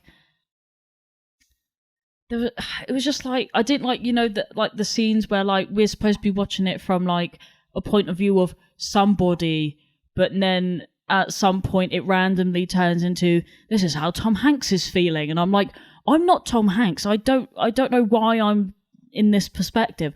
But then at the same time, I guess it's kind of, anyone in that place probably would have felt exactly the same, I guess. But I don't know, I just felt like there was a couple of like, for me, it's not the scene itself, it was just like, there was like a couple weird like angle choices that I was like, oh, look at this weird like fucking shaky thing, or oh, look, there's a weird flare thing and you can't see anything, or look at this fucking thing happening. It's weird because I normally really don't like that kind of thing. Like, I hate shaky camera. I understand in it, I really action do. sequences. It's like one of my biggest pet peeves, but I really like it in this movie because it is like, it makes it's sense. like intentionally disorienting and overwhelming, and I just feel like I just really like it. I love the sound design as well. I think all of that is really great. They I think they used real guns in like a warehouse to like record all the like gun sounds. Whereas so me like, and Max said it sounded like stock guns. It sounded like Call of Duty. Yeah, we were like, oh, you could have played like, going like that. I actually do like that initial getting to Normandy. Yeah, that was sick, the bit where they're on the boats and the stuff. boat yeah. goes there, it opens up, and immediately they just get it's just shot to fucked, shit. Yeah, They it's just crazy. die immediately, Sick. and the camera's going in and out of the water. Yeah. It's like a person drowning, and that was cool. But I do think that scene went on for way too long. It was very long. And at a certain point, I just thought, okay, come on, let's pick it up a bit. Because it's just like the same thing happening again. Yeah, but then you think that was half an hour of the movie just on that one scene. If you No think way about, was that half an hour. Well, It's like 20 minutes. Yeah, so it was 20 minutes because I remember you flicking up the fucking whatever. It did feel like a very long time. It was long. If you think about that, that's 20 minutes out of a 3-hour movie. Quite a long time to spend on one scene, isn't it? I understand it because it obviously like sets it all up and stuff. Because obviously, and then you see Private Ryan and like the sands because he's laid down. Like, I don't know if he's the one that's dead or whether he was the one they were going to find. Can't remember. Yeah, but it obviously sets it all up. But it's a very long time to spend in a 3-hour long movie. I also didn't really appreciate the shaky cam. I think it's necessary in some points, but like at other points, it's like, oh my god, like come on, like what are you doing here? It's like someone's having a seizure or something. And I guess that's kind of what they wanted to induce in it. I but guess so. At a certain point, it's like, calm down, please, Yeah, because I get nothing goes this fast. Yeah, it's kind of like what, simulation? Yeah, it's like they kind of. attached the camera to a machine gun and just like rattled it off, and it's like, just please don't do that. Well, But for like- the shots where there's explosions, Spielberg attached drills to the side of the camera. Yeah. Jeez, wait, There we what? go. Thanks, Spielberg. You absolute arsehole. Apparently there is like a Drills? device called a shaker lens, which basically does that same thing. And he Okay. didn't know that existed. He thought he'd like created this really cool technique until he's one of the so photographers was funny. like, no, this exists already. Oh, that is so funny. Oh, he didn't Like, even make it. He didn't even invent it. It was just Like- something that actually existed. Yeah, he just like created a really complicated alternative of it. Well, Oh my god. I guess there is that. I That guess. must make him feel mighty foolish. Saying that though, I mean, none of us have ever like fired a gun. I don't think, but I Can't say I have. I do wonder how like if it would make your perspective like really shaky if you're like I don't know. Yeah, of course it would. Especially if you're using a machine gun. Yeah, no, that's Like, the what I mean. amount of, Though like, is that what Power I'm trying and to get at? vibrations A lot of caused by recoil. that. Yeah. Well, then I guess it is kind of necessary. I guess. No, not Play that Call of much. Duty, anytime you shoot a machine gun, you're like, cameras flying all over the place. Never Yeah. played it, mate. Well, I've watched people play it, but I've never played it myself. That is what I was thinking. I was like, I kind of want to play World at War again. And I just want to play that and not watch this movie. Well, Spielberg made, or he was like involved with the game Medal of Honor, and a lot of that's actually based on this movie. Like that Not opening surprised. Omaha Beach sequence, that is the first level of Medal of Honor, and they like recreated the initial like boats coming in with like even with like all the soldiers throwing up on the boat. Yeah. Yeah, I mean, as gross as that kind of was, I appreciate how authentic that bit kind of was. Because let's be honest, if you're about to go to fucking war and you're on the sea, you're 100% going to be sick Yeah. from something. I think some of the soldiers who actually were part of that attack did say it was like upsettingly close to what it was like. Yeah. It's, That's fine. It's so fucked up. Like this film's, I feel like because of like the themes and the fact that I guess this stuff happened as well. Like this film's fucked up on another kind of level, but then Yeah. people still go to war, I guess. So like, I don't know. I don't see the point in any of it. Like I'm such like a pacifist through and through. I just don't get none of it. Yeah. Well, I mean, I'm not going to be like, I'm a pacifist, so this doesn't. I can't even understand why this movie is doing what it's doing. No, I think it's, Darcy's just saying she doesn't understand war, just generally. Yeah, that's what I'm getting at. I don't. Sure. Yeah, I'm like a fucking hippie, and I just don't get war, man. Everyone should just like live free, peaceful. I just don't get the point of it because it's like I was saying earlier, that German man doesn't want to die, the French man doesn't want to die, the British man doesn't want to die. So why are we all fucking killing each other? Do you know what I mean? Like, I just don't get it. I just don't get it at all. Another thing I like about the movie, which I know Max has already said he doesn't, is the colour palette and the look of the film. I think it's Looks like dirt. yeah, It but does. yeah, but I that's think it's like I feel like that's intentional. yeah, exactly. It I looks I like agree. it's like almost filmed in like smoke or like fog or Yeah, it feels something. gritty, I doesn't won't it? say that I hated all of how it looked. I actually quite liked a fair few of the shots.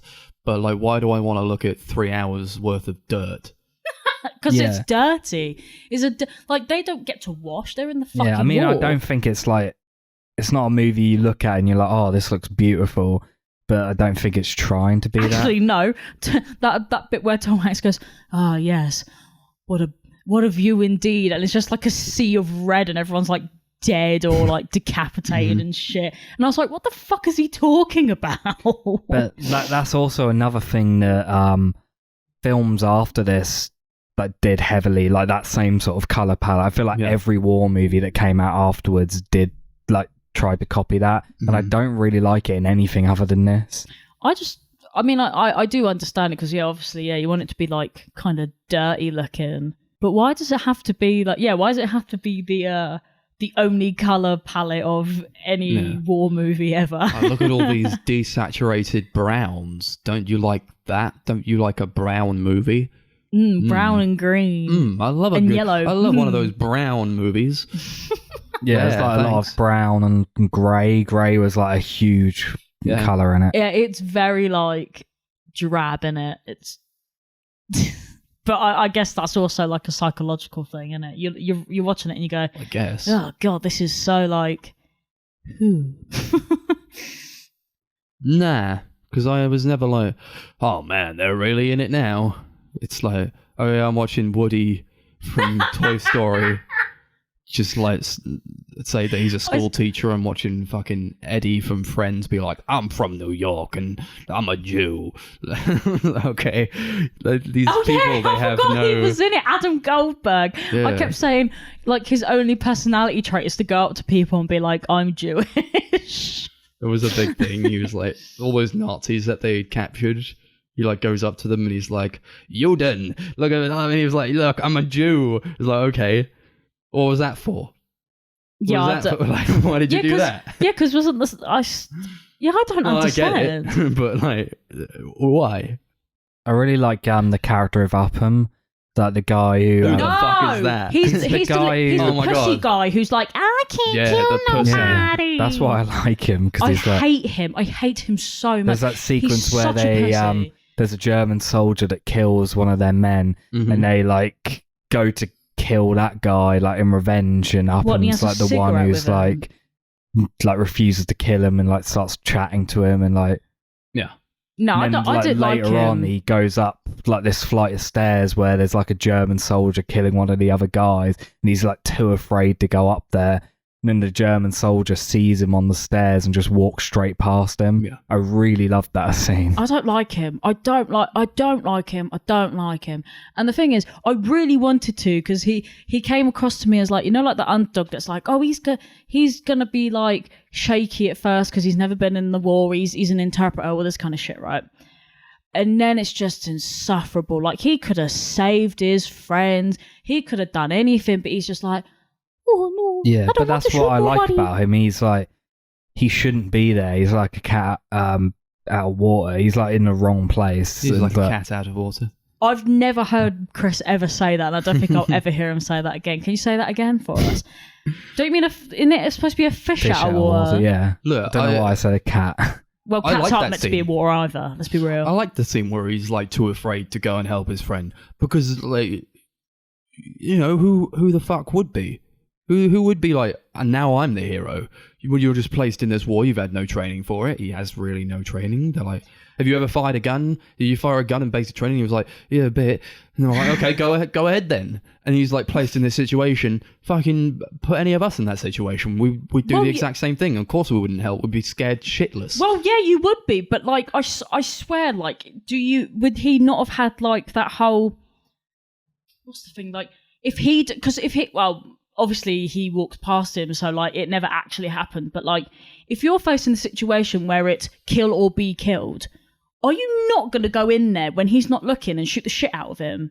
Or It's is it not a just me video that's game. thinking that?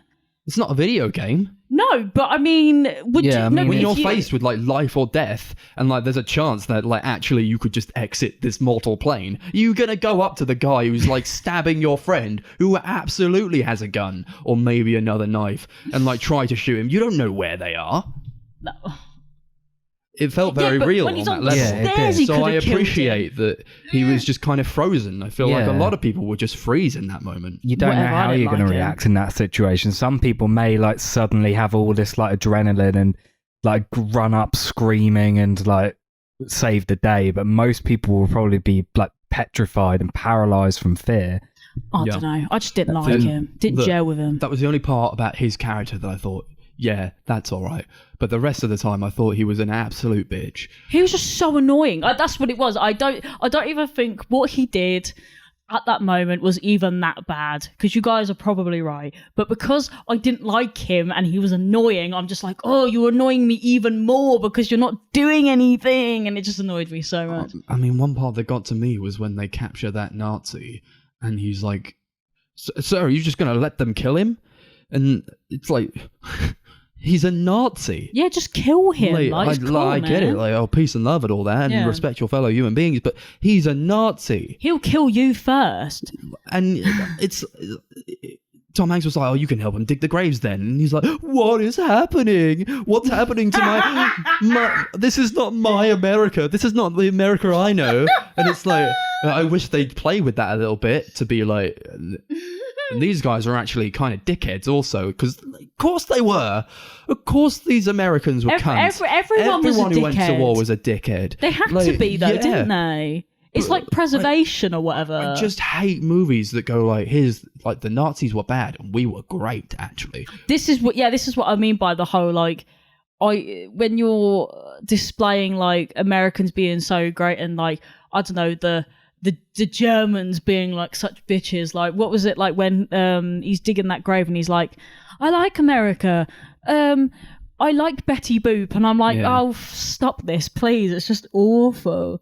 That bit, I genuinely hated that bit a lot, actually. But yeah, do you know what? I was actually really liking this film until you reminded me of that guy, because like my soul's left my body. He was just so annoying. There was a point in this movie where me and Darcy were watching it and Tom Hanks' hand started shaking, and they asked him why, and he said, my hand started shaking in Portsmouth. And Darcy's like, no, stop it. He's about to fucking expose me for the dumb dick I am. And Darcy was convinced that they meant the Portsmouth in America. No, and then I went, oh, how do you know? And then later on, there's a fucking scene. What do you mean, like, how do I know? It's not like because there was another scene that explained it. It's but because there was another scene that explained it. Yeah, that also happened. But, like, isn't it just common sense to understand that Portsmouth is a port fucking city in England where we live, actually. So, like, and they're in France. It's down there. There's like a little bit of, there's a strip of sea that separates Portsmouth from Cherbourg. There's literally a ferry in Portsmouth that can take you to Cherbourg. Okay. And Darcy's like, he means the America Portsmouth, though. Okay, right. So we also have a massive naval base here. I know that and I understand that. If they were British, I would have said that, but because they were American, I just put you thought they went on a boat from the America Portsmouth I just put to Normandy. Yeah, I just put 2 and 5 together instead. That's what happened. I was like, oh, they're American, so they must have come over from America. And Max was like, no. Why do you think we have a D-Day museum here? No, I know. I mean, I could have been anywhere. We had the space. Oh, this is just blank patch of land here. What can we do with that? No naval bases, only D-Day museum. Honestly, the only reason I said that was because they were American. That was literally it. Otherwise, if they were like European or whatever, I would have been like, oh yeah, they come from Britain. No, that's not what happened. Cool. Yep. A, B to X. That's what happened to me. But yeah. We got more to say about this movie? I don't, to be honest. Probably, but it's getting quite late. What time is it? Jesus fucking Christ. Yeah. I will say 2 moments I really liked was when that guy got shot through the eye, through the scope of his gun. That's so cool. That was great. And also I liked when the tank comes in and they're like defending this one strip of land and they're like trying to lure the tank in and the tank goes in. It's so imposing. It shoots it from like above, so it's like this massive colossal thing. Like it's almost unbeatable, and like all the debris around the soldiers just shakes and like slips down and like causes the literal earth to fucking move, and it just feels so powerful. I really like that. The rest sucks though. Get in the bin, Spielberg. Let's rate this. Yeah, I find it like interesting. One last thing. This film came out, or it was nominated for Best Picture the same year as The Thin Red Line and Life is Beautiful, both of which are also World War II movies. So I don't know what was going on in '98, but like... Just had a real boner for World War II movies in '98. Yeah. They're also great movies, which are probably better than this one, to be honest. But yes. Yeah. Cool. What are we going to rate it out of? Up to you. I mean, up to me. No, I meant up to you on the right of me, Chris. Vin Diesel. Cool. I just looked down and that was the first thing I saw in my notes was just Vin Diesel. Yeah, boy. Didn't even write anything about him, I just put his name. Me too. Whoa. Yeah, I like this movie a lot. I think it's really great. Like, would I say it's the best war movie ever made? Far from it. I wouldn't even say it's the best World War II movie. But I do get a lot out of it. I do think it's a really well-made movie, even if it's far too patriotic for its own good. Just think of the technical scale. It's like pretty much perfect. So I give it like 9 Vin Diesels out of 10. Probably closer to an 8. But yeah, Cool. stick to 9. I was actually mad at you for recommending this when I watched it. Yeah, Darcy told me. He was so Actually, pissed off. I'm mad at Chris for recommending this. Not only because I wasn't having a good time, but also it's another Steven Spielberg movie set in World War II, and we'd just done that with Schindler's List. It's like the same, but like told from. It's a completely different story, but it's like the same setting and the same guy making it. Darcy should have picked War Horse, so we all had like World War II movies by Spielberg. I would never have picked that movie. It looks boring as fuck. Yeah, it is. I guess I don't know if I wanted like a broader scope of Spielberg's movies. Well, like, I know I wanted to at least just despise at least one of them. So I'm glad this was recommended in that sense. Yeah, it's not irredeemable. I understand why people like it, but to me, it encapsulates a lot of just what I don't like about Steven Spielberg. Same with Jaws, you know. It's like a movie that's like, here's everything that Steven Spielberg does that I don't like, and why I think he's kind of a hack. So, yeah, I'll give it 4 Vin Diesels out of 10. I think I would have picked Jaws if I didn't know you hated it so much. Mm-hmm. Yeah. I don't even know he hated it, because he turned to me like when he flicked it up and it was half an hour in, he went, I really wanted to like this movie. This was the one I wanted to like. A chance. I'm just gonna say 8 out of 10. Shit, 8 Vin Diesels. Oh, sorry. Sorry, I'm trying to zoom through this because it's cracking on to be quite late. But me and Chris were saying this last week when we left Max's after we picked it. We went, this is going to be a long podcast, isn't it? And we went, of course. So I'm going to speed through. I picked AI, Artificial Intelligence, from 2001, about a little boy called David, who is a mecha. So he's like a machine, and he goes to this family who, I guess, I don't know what happened to their child. Maybe he was in like a coma. Yeah, he was in like a coma or something. Got in an accident, right? And then, so they have this mecha called David. They imprint on him, which means they basically, he loves them forever, blah, blah, blah. And it's basically the plot of Pinocchio. So the kid comes back, and then they chuck him in the woods, and Jude Law's there as a gigolo. What do we think about this movie? He's Gigolo Joe. Gigolo Joe. Yeah. I've seen this a few times before, honestly. Yeah, I think I've seen it like 3 times. I think I'm the one who's seen it most recently, maybe like a couple of years ago I watched it. Yeah, I've not seen it in at least 10 years or so. Yeah, I like a lot of what it's going for. I am kind of a slut for good sci-fi, so when it displays a lot of really interesting ideas, it's something I'm quite on board with. Yeah. A lot of great imagery and like it displays the period very well and like in an entertaining way. It's like we were complaining a little bit about how it's a little overexposed, not nearly to the degree that Minority Report is, but certainly it has that going for it, where it's trying to look, I guess, kind of like ultra clean to display a future that feels like clean and I'd say at least the first act. Yeah, definitely the first act. But it's going for like that kind of, look, it's a family and all that, and it's like a nice family movie. Yeah, it's quite like dreamlike almost. Mm-hmm. I'm glad we watched Pinocchio, reviewed that a couple of weeks ago before watching this. Yeah, it feels fresh in the mind, doesn't it? It informs a lot of what you're watching when this is going on. It's like not. It is really fun to me. I really enjoy it, but like, it's not nice at all. Oh yeah, we were talking about how like this film is like, it's like getting kicked and then getting punched and then getting kicked again. It's just watching this child basically be just abused the whole time. Yeah. It is like Pinocchio. Yeah. but like it feels worse somehow If Pinocchio because it doesn't end nicely 2 either, hours and 15 minutes long. Of just like torture. Yeah. And a gigolo called Joe. You feel bad for David Haley Joel Osment, who does a really good job at playing a robot child who's insanely creepy.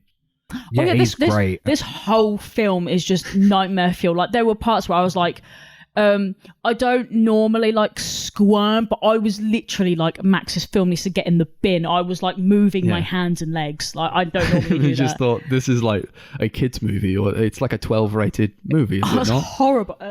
Imagine a child watching it's this. 12. Yeah. I actually think I did watch it when I was a child, but it's Yeah, like, so did I. holy shit. There's like a part where he eats spinach and he's not supposed to eat anything, so his face starts melting. There's a bit where they're sat at the dinner table and he just bursts out laughing for no reason. Do you know what? It's Max such made a it so creepy much laugh. worse because he was like, turned around and went, what if Chris just started doing that? And then he just burst out laughing like that. And I was like, fuck off. Because I couldn't imagine you just doing that. Just like, come on, imagine that's like a Chris just turned around, like if we were out for dinner one night, or like we were just doing like watching movies, and he went, It was like I would worst. shit myself. Honestly. Just 'cause it's so unlike you to do that. I note it down. Please don't. Don't do that ever. We're all scared. God. It's also about abuse as well, about like children being abused, and it was so sad just to see him go through, like Pinocchio, the trials of just a child being abused all the time. Yeah. And I understood why he wanted to, like, okay, so his mother is like, okay, I want a robot kid because my kid's in a coma. We've all been there. And then she's like, okay, my kid's out of a coma.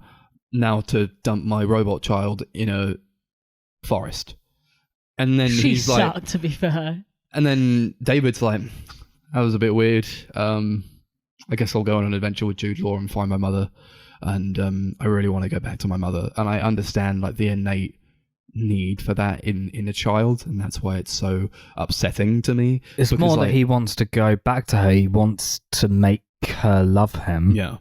That's No, so upsetting to me because she doesn't love him. Yeah, and Right. she's like a massive dick. Like, I don't feel bad for her in any aspect. I but get that she felt like some attachment to him, and like, of course she's very upset when like she has to leave him, but ultimately she does make that decision. Yeah, that she could have just not made that decision. But like, I think the worst part of this film is that bit where he's like, where he's begging her. Oh no, not that bit, but that bit's really sad as That well. is But sad. I'm thinking about that Please, bit where I'll be a where real he's- boy. I'll be so where he's- real for you. where he's like in that pod and he like gets frozen over for years and years and years and years. He's like frozen for 2,000 years. Fuck that. Man. Yeah.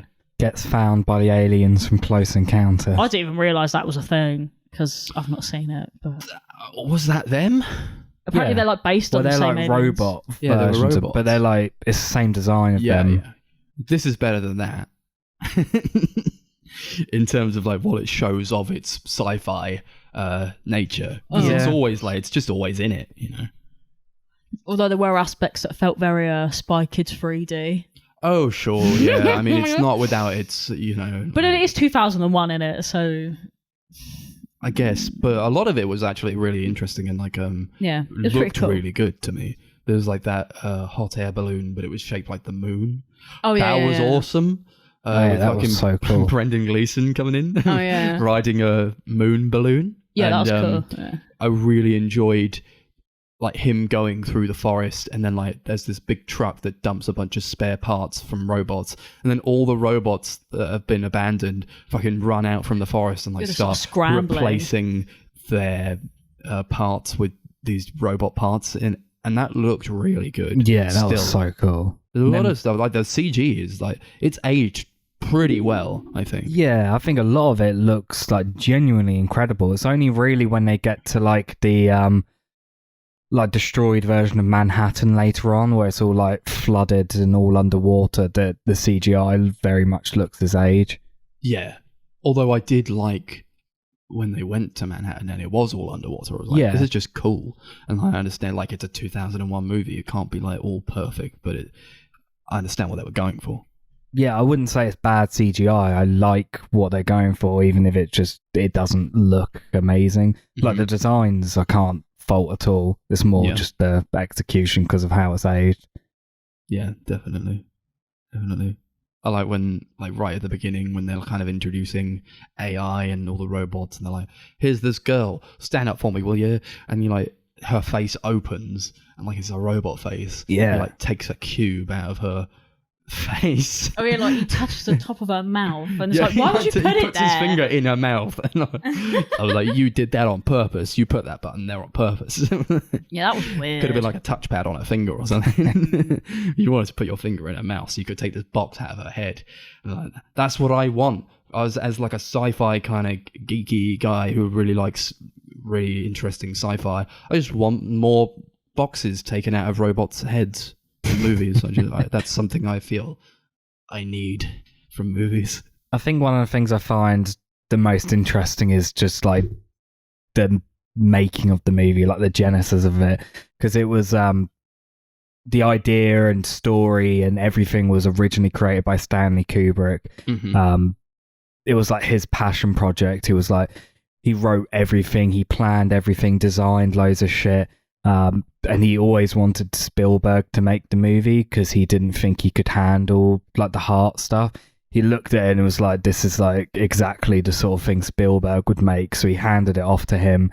Then obviously sadly died before the film was made. And then after he died, Spielberg was like, yeah, I gotta do this. And I think the thing I found the most interesting about it is that Kubrick created the first and third act, but the second act was completely Spielberg. Yeah. And like, it doesn't feel that way. It almost feels like the other way around. It's like the second act's like, it's about a sex robot. There's like a sequence where they go to a Ministry concert. And like Ministry are just like there performing, and like there's all these robots in this cage. And like all these like explosions and pyrotechnics and shit. It's like the most mad, like, you can't make that shit up. Like, if you were telling someone about like the film you were watching, it doesn't compute, does it? Yeah, it's really crazy. A lot of people were like highly critical of the ending because they were like, oh, it's too sappy. It's like, it's a Spielberg ending. It's like exactly the sort of shit he does. He's just like sappified it. But it was like, that was one of the things that Kubrick was really dead set on. I was actually really happy when Chris told me what actually happened at the end, if that makes sense. Because I was thinking it was going to be like this super like depressing ending, and then Chris was like, oh yeah, it's supposed to be like David dies as well. And I was like, oh, cool. That's what I got from it, yeah. But I didn't. I actually didn't get that. I didn't find it comforting, though. I just thought, like, we spent, again, 24 hours with his mother, and now they're both gone.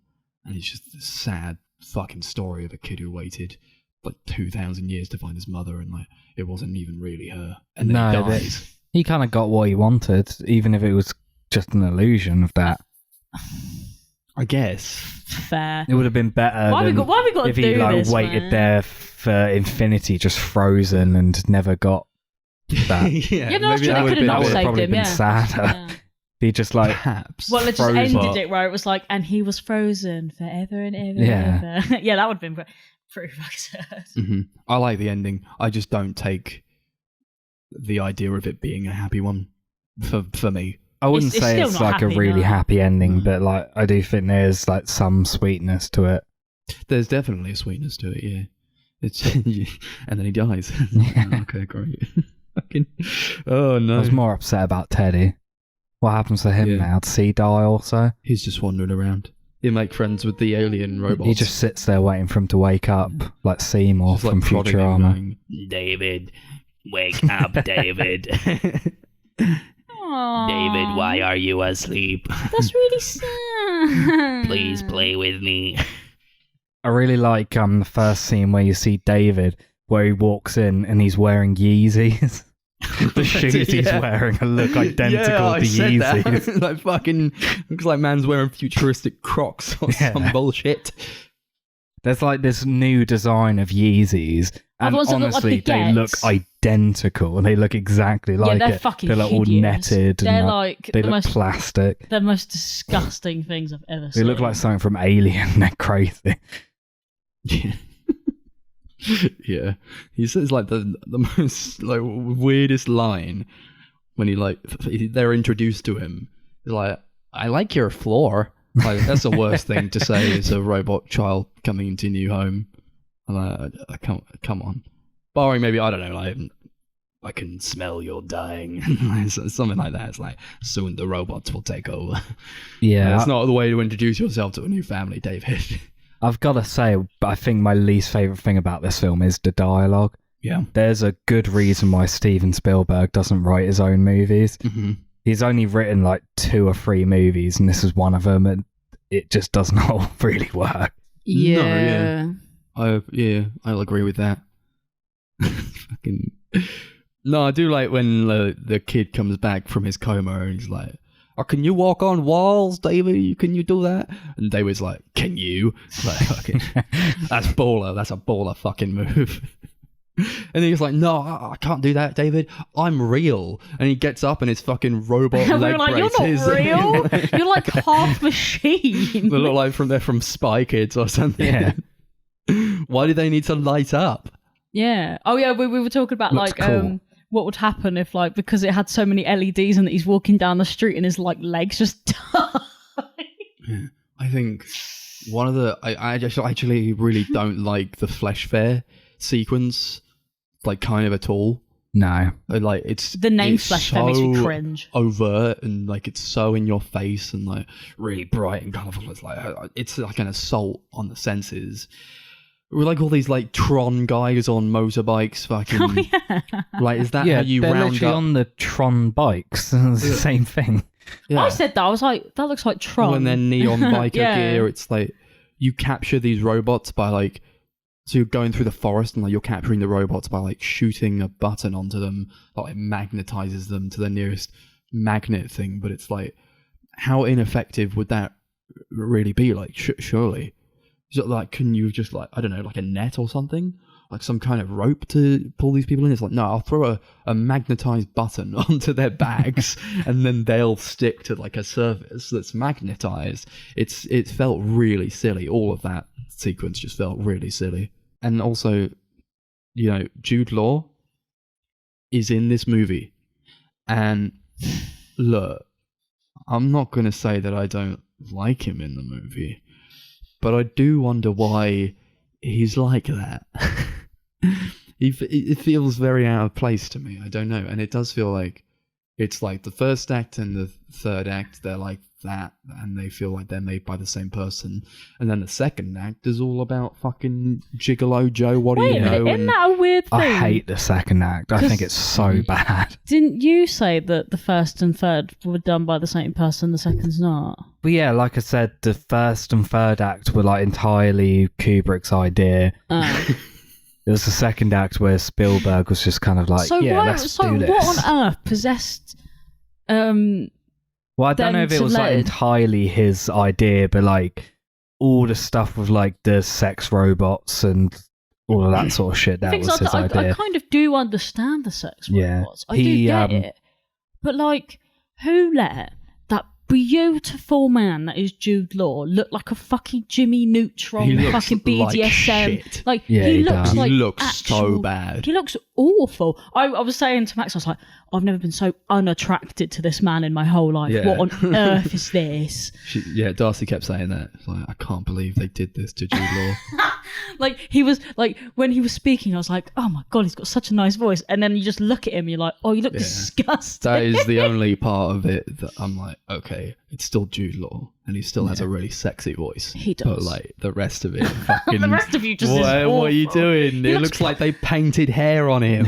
Yeah, we were like, what is this Jimmy Neutron hair? Do you guys like the Chris Rock robot? No, I didn't. Oh yeah, when that he was like, oh, it's Marty. Yeah.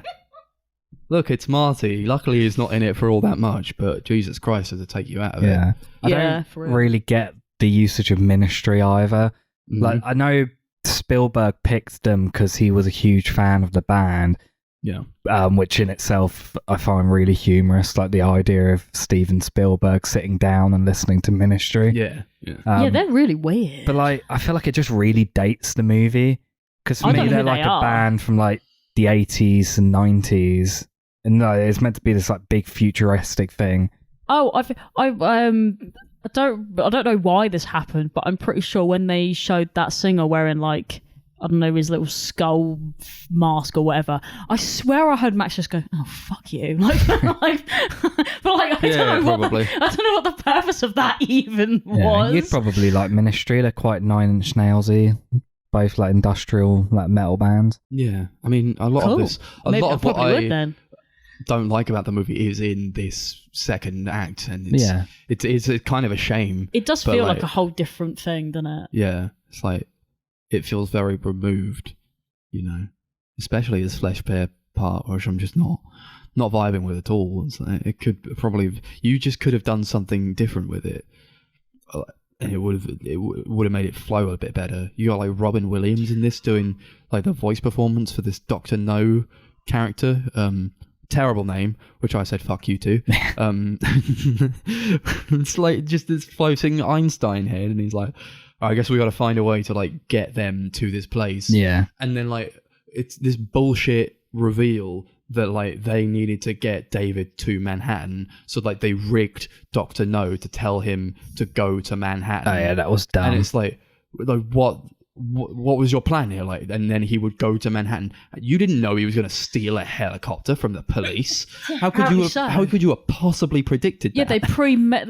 Like, what? Wouldn't the easiest thing of just to be like, oh, we're just bump into David on the street or something, and be like, oh, you should go to Manhattan or something. Like, anything would have made more sense than that, to be honest. Yeah, I do hate that reveal, but I do actually quite like that Dr. No scene. Find it kind of fun.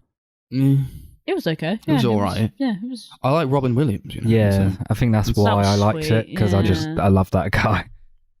Yeah, yeah, it was just cool. Yeah, the sequence of events doesn't fit for me. No, how did you can't plan for this. This is a sequence of events that just does not happen by planning. Yeah, I feel like it's something so unlikely that it's like, oh, maybe on the off chance if he steals a plane and goes maybe he'll meet Jude Law, and then maybe Jude Law will take him to this sex world, and where there happens to be this one machine that we can rig to tell him to go to Manhattan.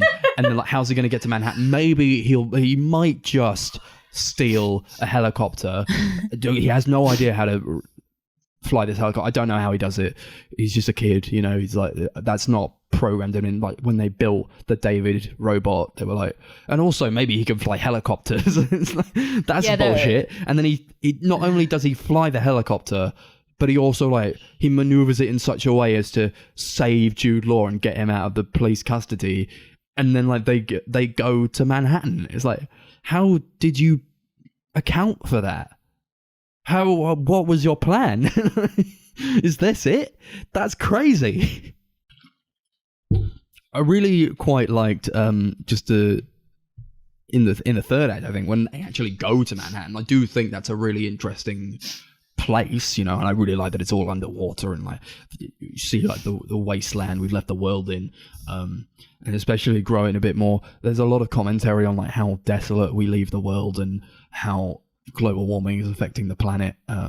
We're seeing it more and more with each passing year. I really like all that, and I really like when he sees all the David robots. Oh yeah, I was telling Chris this when I came back, and I was like, that was one of the most terrifying things to see in like all these. It was terrifying. Dummies. Yeah, it really was. Like, imagine being that little boy. Like, not we're talking about the little boy actor now. I'm not talking about David as a robot. Imagine seeing loads of dummies of yourself. Steven Spielberg comes up to Haley Joel Osment. He's like, "Come here, Haley. We built this model of you. We're gonna hang them on hooks from the ceiling, and you're gonna walk through them." Like, oh my god! And there's gonna be at least 20 of them. Can't do this to this poor boy. But he walks in on himself, and who's like alive, and like they have a dialogue together, and it's one of like the best parts, I think, where he's like, this is fucked up actually. So he like smashes the shit out of his counterpart. And Jude Law's like, okay. Yeah, Jude Law's like, oh fuck this, I'm out. And he's screaming like, you can't have her. I'm special. I'm unique. I'm David. And I'm like, oh my god, this is crazy. This little kid who thinks he's very unique, you know, and like it must be so hard to be like, oh, and you could just be replaced like so easily. It kind of reminded me of like Blade Runner 2049 in that way a little bit, where he's just like, it's hard to think that you could be replaced that easily, especially with in the eyes another of 40 Davids that look somebody exactly you think like is your mother. That's Damn. horrendous to put a child through, and he thinks like a child, and he has all these processes that think like a child. It's like horrible thing to do to him. Yeah, I feel like a lot of the film is kind of like tackling like that question of like, can like robots be human almost? Like an idea like that Blade Runner 2049 tackled, or like Her kind of. There's that video game Detroit Become Human, which tackled it very similar to this. Yeah. It's a lot about ethics. Yeah. And like, is it ethical to put a robot in the place of a child for parents who can't have kids? Is that something that we're going to have to face in the coming years? Or is it ethical to adopt an ageless robot child to make it love you, think that it's human, and then die in a relatively short space of time for them because they're just going to continue being immortal and they watch you like go through the aging process and die and they're just the same? How is that ethical? Yeah, but that was something that I think is kind of addressed like quite early on in the film when he's like, is 50 years a long time? And Teddy's like, I don't think so. And I'm like, yeah, like what happens when you die? You just... Yeah, I really like that about the movie. It kind of puts that question to you. What would happen? But then I feel like, what are we though? I mean, I know they have like made like mechanical like bots or whatever, but they're not. They're not really that advanced, to be fair. It's still hope weird they concept. never are. Hopefully, maybe not in my lifetime. I don't really care for that. I don't want to meet a robot human. Yeah. That's what I like about, like, as much as humans aren't perfect, that's what I like about humans, is that they have that genuine interaction with people where it's like kind of weird otherwise. That is what I like about a movie like Blade Runner that pushes these questions to you. It's like, how far do you take it? Or like, at what point does a robot just become a person? Yeah.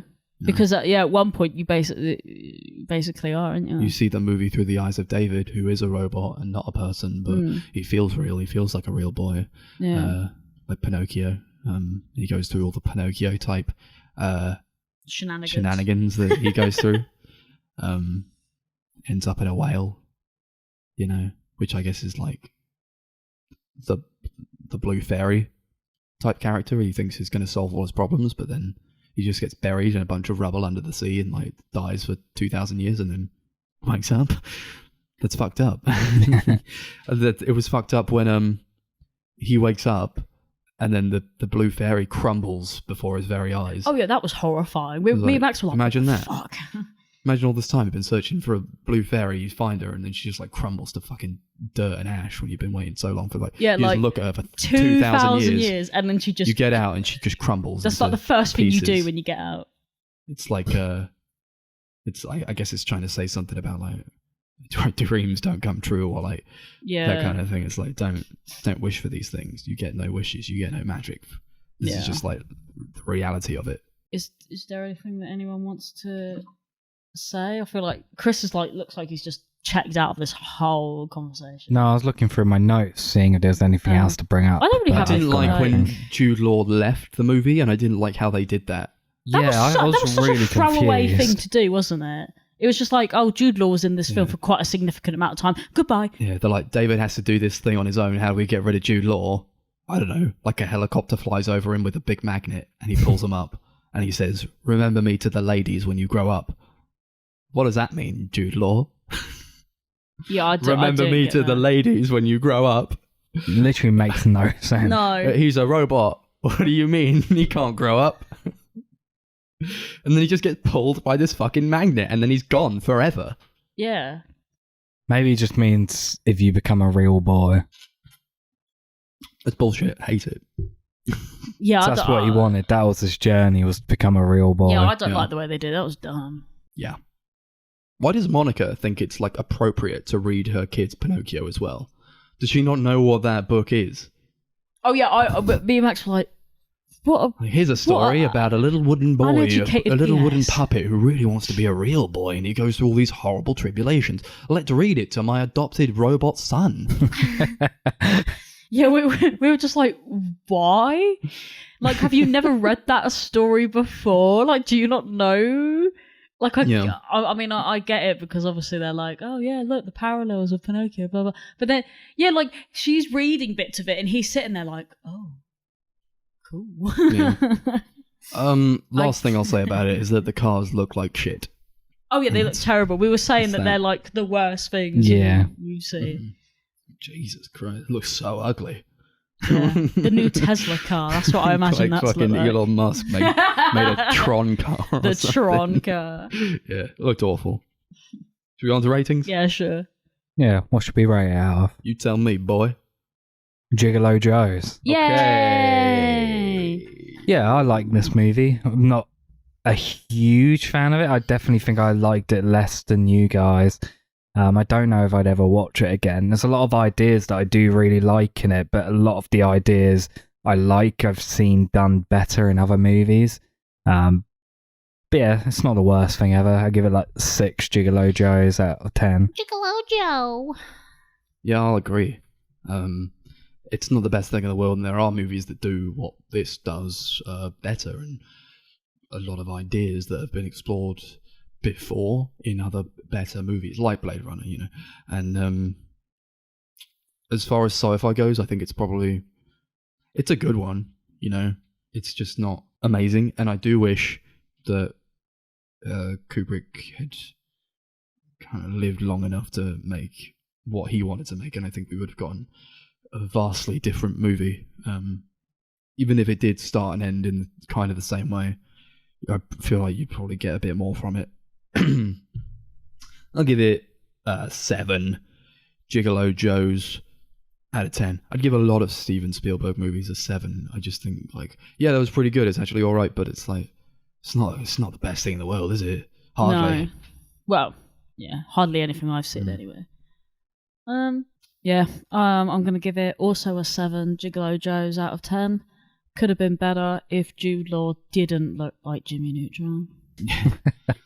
Agreed. Yeah. I'm still upset about it if you couldn't tell. Yeah. Cool. That's that then. Steven Spielberg. There's some movies from him. Maybe we'll talk about a few more later on. I don't know. I feel like I should watch like a few more from him. I'm not sure. Yeah, there's a handful of ones that I've not seen that I do want to see, but I've seen so many of his movies now. Yeah. Apparently, according to Letterboxd, I've seen more films by him than any other director. That's fucked up. I know. I actually really I've wanted to watch Empire of the Sun for such a long time. Yeah, I want to check that out. I've never gotten around to it. It was like that one. I feel like there was one more that I wanted to watch. It's not War Horse. Heard Munich's quite good. Munich, that was the one. Yeah. That and Munich. Yeah, cool. Thank you. Yeah. So, I look forward to the Indiana Jones movies coming up eventually because I really like those. At least the first 3. yeah. I'm not that huge on them, honestly. I like the third one. That was pretty good. Cool. Great. Thanks, Spielberg. That's that. In the next episode for next week, we are not going to be together. We are all away, perhaps. So we're going to do, it's the first episode of the month for episode 89. So we're all going to pick a movie. It's a free-for-all. Just whatever we want. What are we feeling this time? Go on, Chris. Yeah. So I literally just picked a movie about 10 minutes ago. Wow. Brilliant. So Love I was going dedication. to pick it on What's the the way movie here, then? and I completely forgot. So I was like, I was looking through my list, and I was like, let's pick a good film. Good is like subjective though. That you could be like, oh, this is a Something good he film. knows is going to be like, yes, this one. No, Chris Yeah. likes to pick films that divide. Well, I'm picking a us. film that I don't think any of us have seen. Oh my. So he's how do you know from it's a good film Nice. then, Chris? just very like acclaimed. Okay, Yeah. go ahead. It's from like a that. director we've talked about once on this Okay. podcast. He's like one of the all-time greatest, and I want to check more of his movies out. So I picked the 1963 film from Akira Kurosawa, High and Low. High and low. What the fuck is that? Cool. And where is it? Because I obviously So I'm need to find BFI this. player, so I was going to BFI. get a month of it on Brilliant. Prime again. What? Well, okay. Awesome. Wait. When are we? Do you know what? I'll It's a figure it out conversation later. for after. Yeah, We'll figure it out. this is a later time. Yeah, cool. Hi and low. I'm going to pick a movie that was recommended to me very recently by a dear friend of ours, friend of the podcast, Connor Reed. Okay. He recommended that I watch a movie from 1993 directed by Joel Schumacher called Falling Down. Oh, this is the only film he's been talking about recently. Yeah. So I was like, all right, maybe there's something here. Yeah. We'll watch maybe. that then. And I've gone for a film that, I mean, I briefly mentioned it the other day in the chat because we were talking about I don't remember what the fuck we were talking about, but I picked At Eternity's Gate. Ooh. From 2018 by Julian Schnabel, whatever the fuck. I don't even know what that movie is. Oh, it's so. about Vincent van Gogh. Yeah. Oh, is it the Willem Willem Dafoe, Dafoe one, Oscar cool. Isaac. It's got Mix Melson in it. It's got everyone in Right, it. it's a 10 out of 10 already. Yeah, it's a great film. It's got who? Mick Melson. Is that how do I say? What's his name? Mads Mikkelsen. Yep, but Mads Mix Melson. Mix Melson. Mix Megasigs. Now that's actually on the podcast as well, so it has to stay there. That's his name now, Mick. Mix Yeah, he's in it. Melson. Yeah. Stay tuned for that. So, yeah. That's what we're gonna rate it out of, by the way. I've already decided. Mix Melsons. All right, cool. Fucking, I was reading it as well, and I was like, "Oh, that guy," and I was like, "Mick." Cool. That's that. Social media, we've got it. YouTube is the Sunday Movie Marathon. Twitter is at Sunday Movie Pod. Facebook is at Sunday Movie Marathon. Letterboxd is at Sunday MM capital S capital MM. We've recently undergone a rebrand. Oh yeah, we didn't even designed mention and it. devised by our very own Darcy. Hi. Yeah, it's orange now. Yeah, we thought it was about time we have someone with actual like artistic talent make the pictures rather than just me using Photoshop. Yeah, Hey, my limited skill. it's time. Yeah, We've done it. We've it's been great. pestering Darcy about it for ages. So Yeah. remember to give us a like, subscribe, rate the podcast 5 stars on Spotify. I think you can do that. All that stuff. Do that if you've made it this far. Cheers. Any last words? Good night. So Aw, long. have a nice sleep, everyone. Just snuggle up and just dream of electric sheep. Nice. No! Look out, idiots! It's Steven Spielberg and George Lucas!